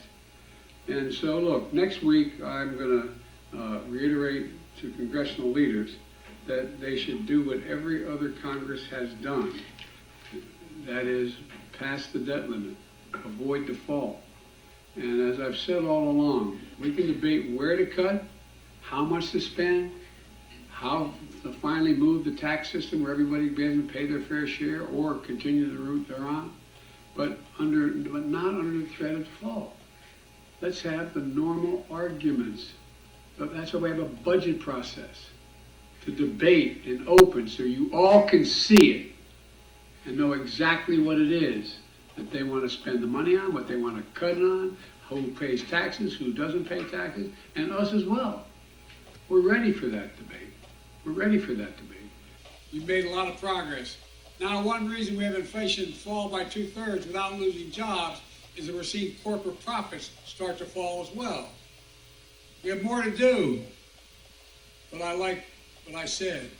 Inflation is now at the lowest point it's been in over 2 years. In fact, we have the lowest rate of inflation among the world's major economies. Every major economy in the world, our inflation rate is lower. We're growing faster. We're economically more advanced than every other major country in the world. It's down from 9% to 3%, and it's going to continue to go down. While there's more work ahead, earlier this week, the Washington Post suggested Republicans may have to find something else to criticize me for. Now that inflation is coming down. Maybe they'll decide to impeach me because it's coming down. I don't know. I love that one.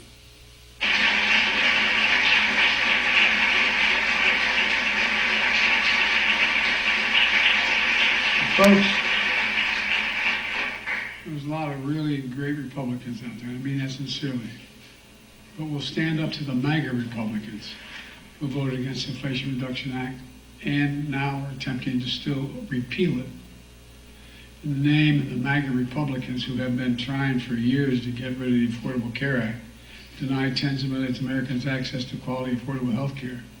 Today is the start of a new deal for patients where Big Pharma doesn't just get a blank check at your expense and the expense of the American people. On my watch, health care should be a right, not a privilege in this country.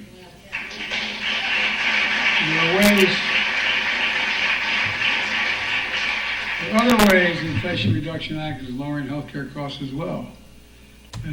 You know, when he said health care should be a right,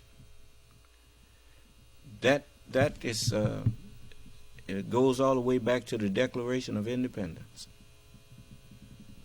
Because if your life is a right, And as the Declaration of Independence declared, that we hold these truths to be self-evident, that all men are created equal and are endowed by their Creator with certain inalienable rights. The right to life. If you have the right to life, how can you not have the right to health care that would preserve that life?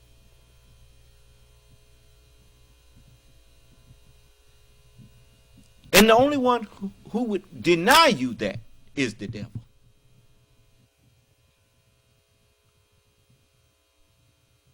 But it's not one person sitting in Congress, I bet you, that has refused the health care package that they getting from the taxpayer money. I didn't hear you.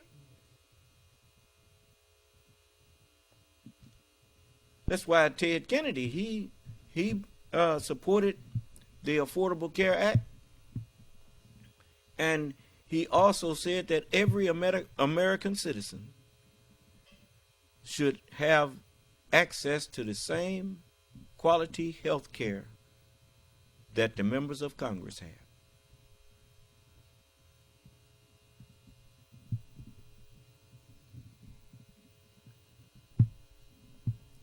And who gonna argue that?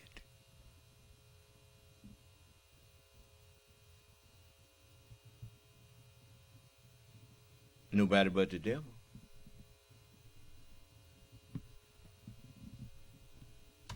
Beginning in 2025, Inflation Reduction Act caps total out-of-pocket drug costs for seniors on Medicare at $2,000 a year total.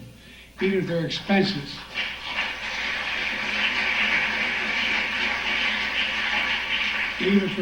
of cancer drugs that can cost $10,000, $12,000, $14,000 a year, max, cumulative, $2,000. The law already requiring that drug companies that raise prices faster than inflation have to pay the difference to the government between what they charge and the rate of inflation. This quarter, seniors are paying up to $449 less per dose for drugs that hike their prices faster than inflation.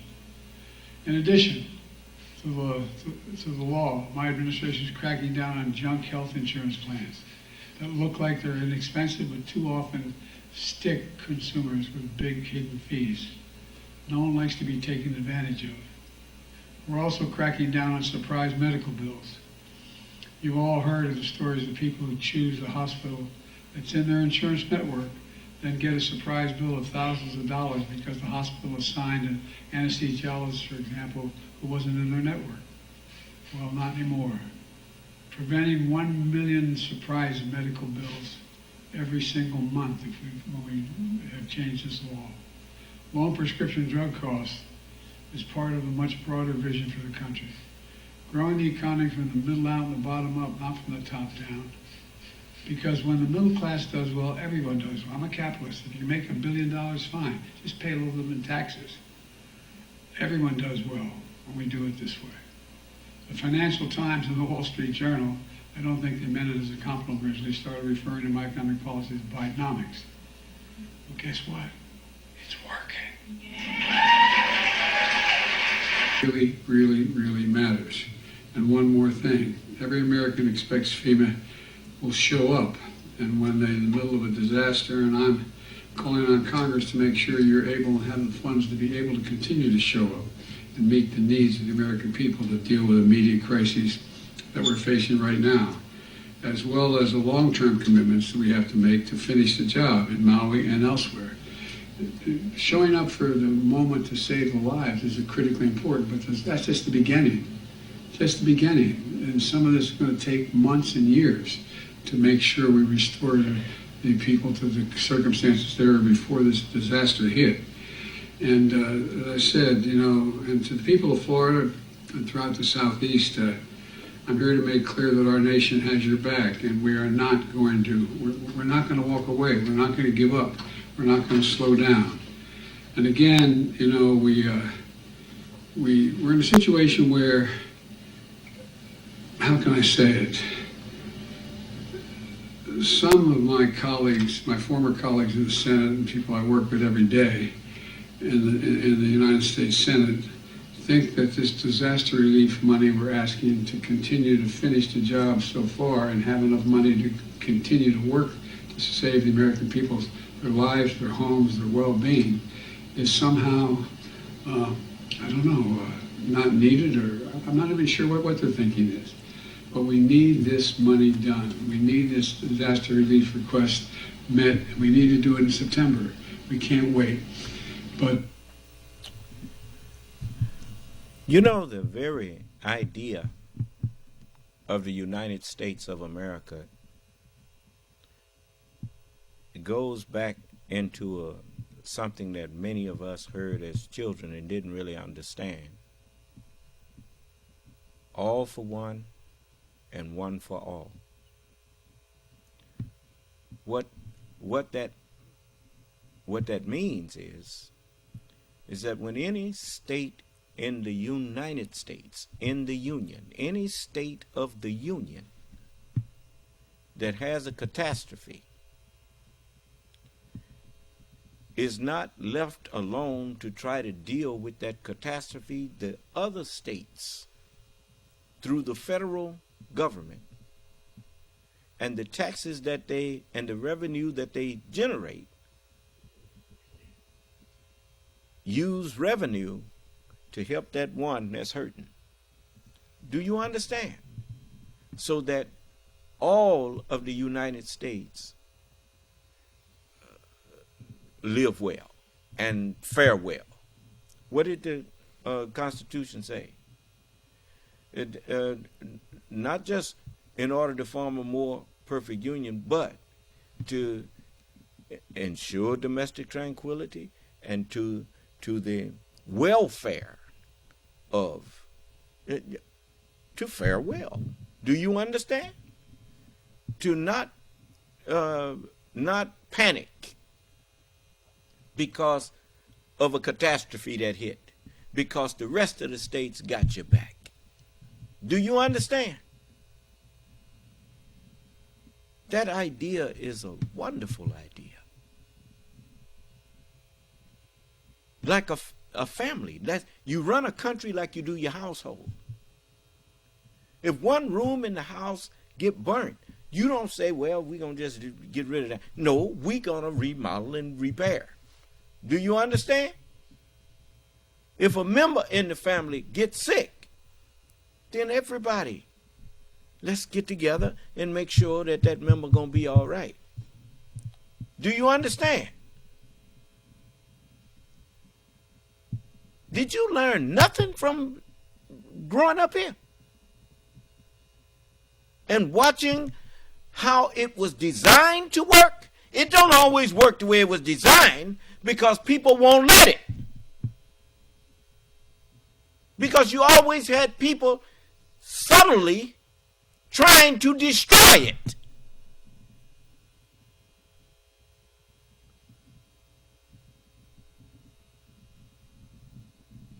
You know, it don't make no difference how well you lay out a plan and your rules. If there are not upright people and honest people to execute that plan, it will be made to look like the plan was no good. When it wasn't that the plan was no good. It's just the ones who you trusted to execute the plan had another agenda. Do you understand? I'll take a few questions from the work. We're putting the work in and we're getting the results. But we've got to get the word out. We have to get it out. Just think about it. There are those in Congress who are sowing so much division, they're willing to shut down the government. You know it better than anybody. Just a few months ago, after a long negotiation between myself and the new speaker, we agreed that spending levels of government will fund essential domestic and national security priorities, while still cutting the deficit by $1 trillion over the next decade. Now, a small group of extreme Republicans don't want to live up to the deal. So now everyone in America, could be forced to pay the price. Let's be clear. If the government shuts down, that means members of Congress, members of the U.S. military are going to have to continue to work and not get paid. The government shutdown could impact everything from food safety to cancer research to Head Start programs for children. Funding the government is one of those basic responsibilities of Congress. And it's time for the Republicans to start doing the job America elected them to do. Let's get this done. Excuse me, kind of trouble hearing. I know anyway. In the meantime, I want to say a word about those in Congress who are willing to shut down the government. Just a few months ago, the Speaker of the House and I agreed to spending levels for the government. We were up right to the very edge, almost reneged on our debt, and that we're going to fund essential priorities and still cut the deficit by $1 trillion over the next decade. Now a small group of extreme House Republicans, they don't want to live up to that deal, and everyone in America could be faced with paying the price for that. We changed it. We made a deal. We shook hands. We said this is what we're going to do, and now they're reneging on the deal. It's not much of a surprise these days.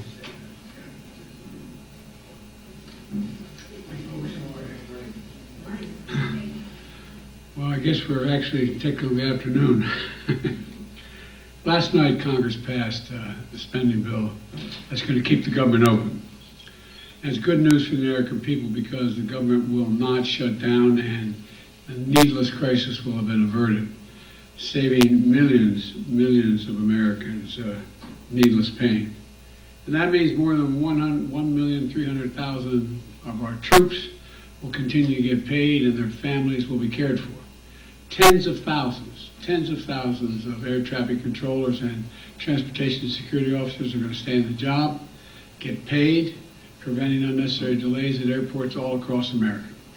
And millions of families will continue to have access to critical food and nutrition assistance, especially programs for women and infant children, and so many other programs. And the vital work in science and health, from cancer research to food safety, is going to continue, as will long-term disaster recovery monies for communities devastated by wildfires, superstorms, and droughts. Social Security Administration will be fully funded, which means that we'll be able to fully serve the needs of the American people and the elderly. But folks, the truth is we shouldn't be here in the first place. We shouldn't have gotten here in the first place. It's time to end governing by crisis and keep your word when you give it in the Congress. A few months ago, after a long negotiation between myself and the Republican Speaker of the House of Representatives, we came to agree on a budget agreement precisely to avoid a manufactured crisis that we just witnessed. But the last few days and weeks, extreme MAGA Republicans tried to walk away from that deal, voting for deep, drastic spending cuts from 30 to 80% that would have been devastating for millions of Americans. They failed again, and we stopped them. But I'm under no illusions that they'll be back again. You know, where I come from, when you make a deal and you give your word, you keep it. You give your word, you say, I'm going to do what I said I'm going to do, and you do it. You keep it. You keep your word. And I expect the Republican Speaker and Republicans in Congress to honor their word and keep the deal they made months ago when they tried to threaten us with almost international bankruptcy by not paying our debts. That includes comments made for fully funded services for our veterans and fully fund the needs and defense of our nation. You know, protect we have transformational investments we're already making to deal with the climate crisis. We are, protect Medicare's ability and power to negotiate lower prescription drug rates. We pay the highest prescription drug price in the world. We're finally making progress. Although the Speaker and an overwhelming majority of the Congress have steadfastly supported Ukraine to defend itself against the aggression and brutality of the Russians' attack on women and children, in addition to the military in Ukraine, there's no Ukraine funding in this agreement. Despite that, I did not believe we could let millions of Americans go through the pain of a government shutdown. But let's be...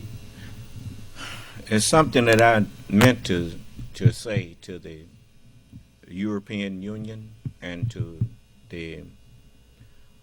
all of the countries over in Europe that see the trouble in Ukraine, look, while you see the United States going through this turmoil of, governing and whatnot, you all should take up the slack. Y'all need to go into a huddle and take up the slack for Ukraine until the United States solve its problem here.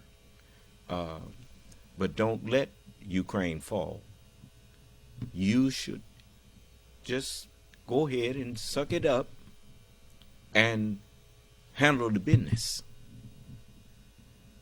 The U.S. is going to, I really, in my heart, believe that the United States is much better than what Donald Trump and many of these other people tried to present. You give President Biden some room to breathe. The man has a good heart. The man has a good head on his shoulder. Give him room to breathe by taking up the slack in Ukraine for, a few months or so.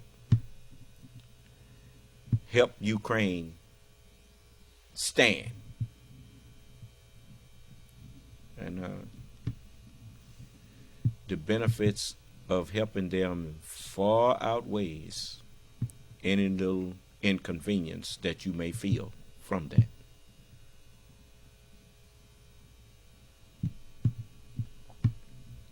And I wish all of you well. I wish every nation on earth well. We want to bring humanity into humaneness. We can't do that if we don't create true love in our hearts for one another, true caring for one another. I'm going to let the president finish here. He's almost finished. I hope my friends on the other side keep their word about support for Ukraine. They said they're going to support Ukraine in a separate vote. We cannot, under any circumstance, allow American support for Ukraine to be interrupted. I fully expect the Speaker to keep his commitment to secure the passage and support needed to help Ukraine as they defend themselves against aggression and brutality. And folks, overwhelmingly, there's an overwhelming number of Republicans and Democrats in both the House and the Senate who support Ukraine. Let's vote on it. And I want to assure our American allies and the American people and the people of Ukraine that you can count on our support. We will not walk away. The vast majority of both parties, I'll say it again, Democrats and Republicans, Senate and House, support helping Ukraine and the brutal aggression that's being thrust upon them by Russia. Stop playing games. Get this done. This agreement today, while averting an immediate crisis, ends in, I guess it's 45 days now. It's already moving down. Just before Thanksgiving. Quite frankly, I'm sick and tired. I'm sick and tired of the brinksmanship. And so are the American people. I've been doing this, you all point out to me a long time.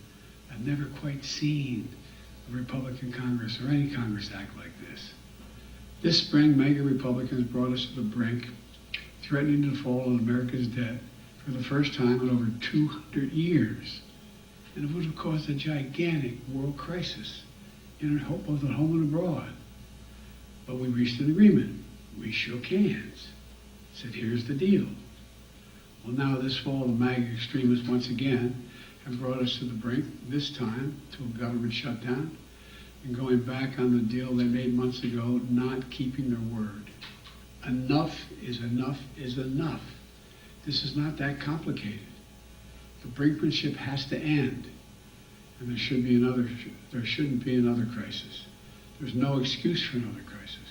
Consequently, I strongly urge my Republican friends in Congress not to wait. Don't waste time as you did all summer. Pass a year-long budget agreement. Honor the deal we made a few months ago. We have the strongest economy in the world today. The strongest economy in the world today. We have more to do. But we are the indispensable nation of the world, internationally and domestically, in terms of our economy. Let's act like it. Let's act like it. Stop the games. Get to work. Make sure the American people and our allies and friends around the world know what we're doing. Thank you.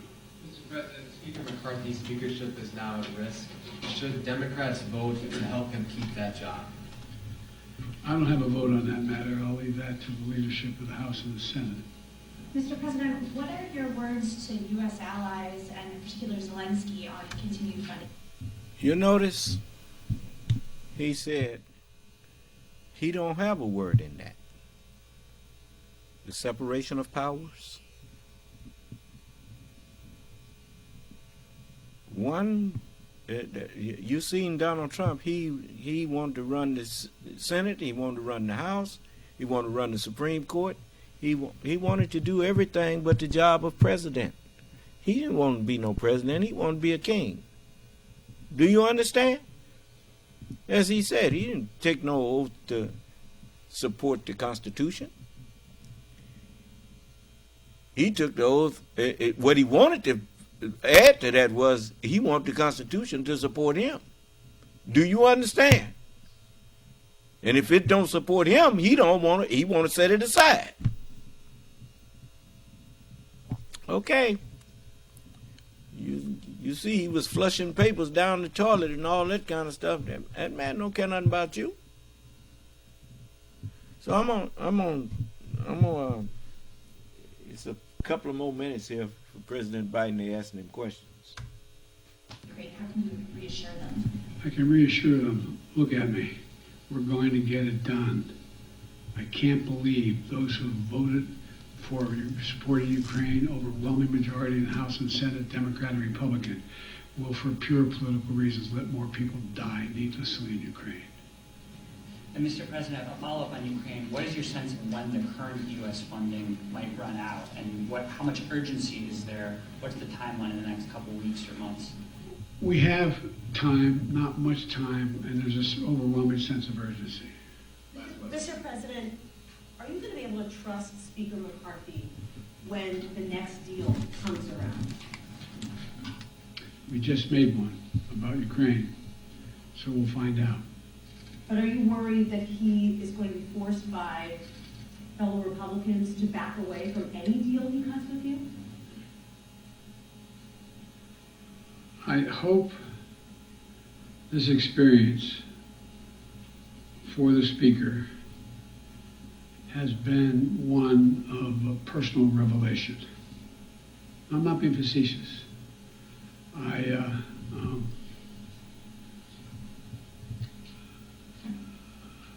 Anyway.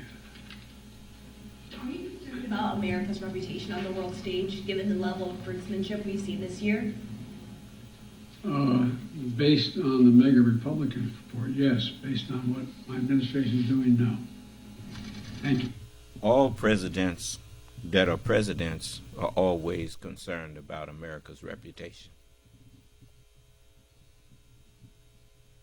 It's just like with me and the new Nation of Islam. Whenever I do business or whenever I go out and conduct business for the new Nation of Islam, I'm always careful about what I sign off on and what I agree to, because I don't just represent me. I represent the new Nation of Islam. I can't enter into agreements and break the agreement. No nation that wants to, it's like you look, you run a nation like you run your household. And when your family needs something, many people think that you can mess up your credit. Well, that may work for a while. But when you really need some credit and you go to some place to try to get something that is needful for your household, and they turn you away because you don't pay your bills, well, then what?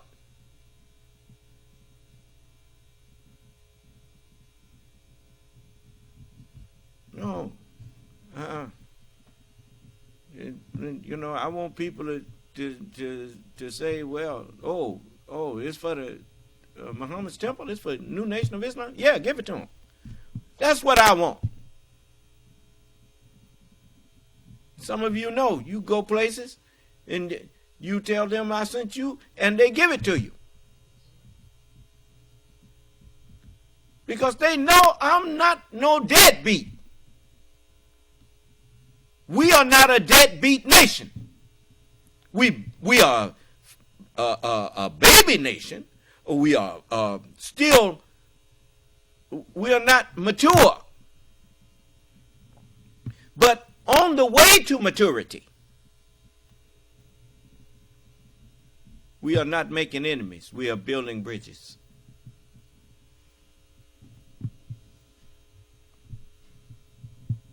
And if you deal with any of my followers, they learn it.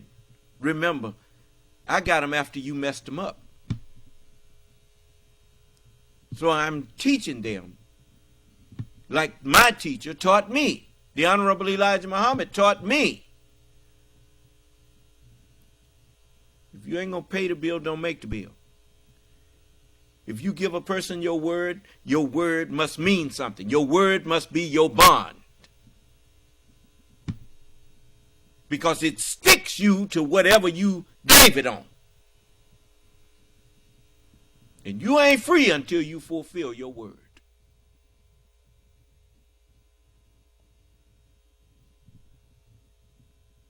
And don't be ready with an excuse when you gave your word. You keep it.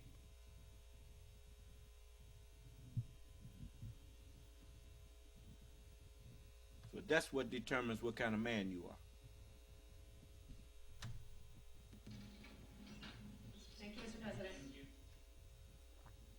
Now that's the president.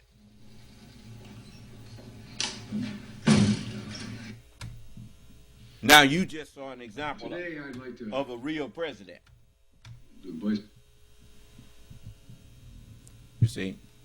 So, I'm going to let you go. I didn't mean to go over, but it just happened that way. But I had to lay the foundation so that you didn't think that I was stepping out the way when I show you something that's political. But Allah's word connects to everything. So, may Allah bless us, keep us safe, and in our right minds. And let's support the Biden administration. And let's do all we can to help him get a second term. Because there's a lot of things that they started that they need to finish doing. And he has earned a second term. So, may Allah bless us all and grant us wisdom and understanding of how to save ourselves from the deceptive practices of a world gone mad. Do you understand? May Allah's salam alaikum. This session is no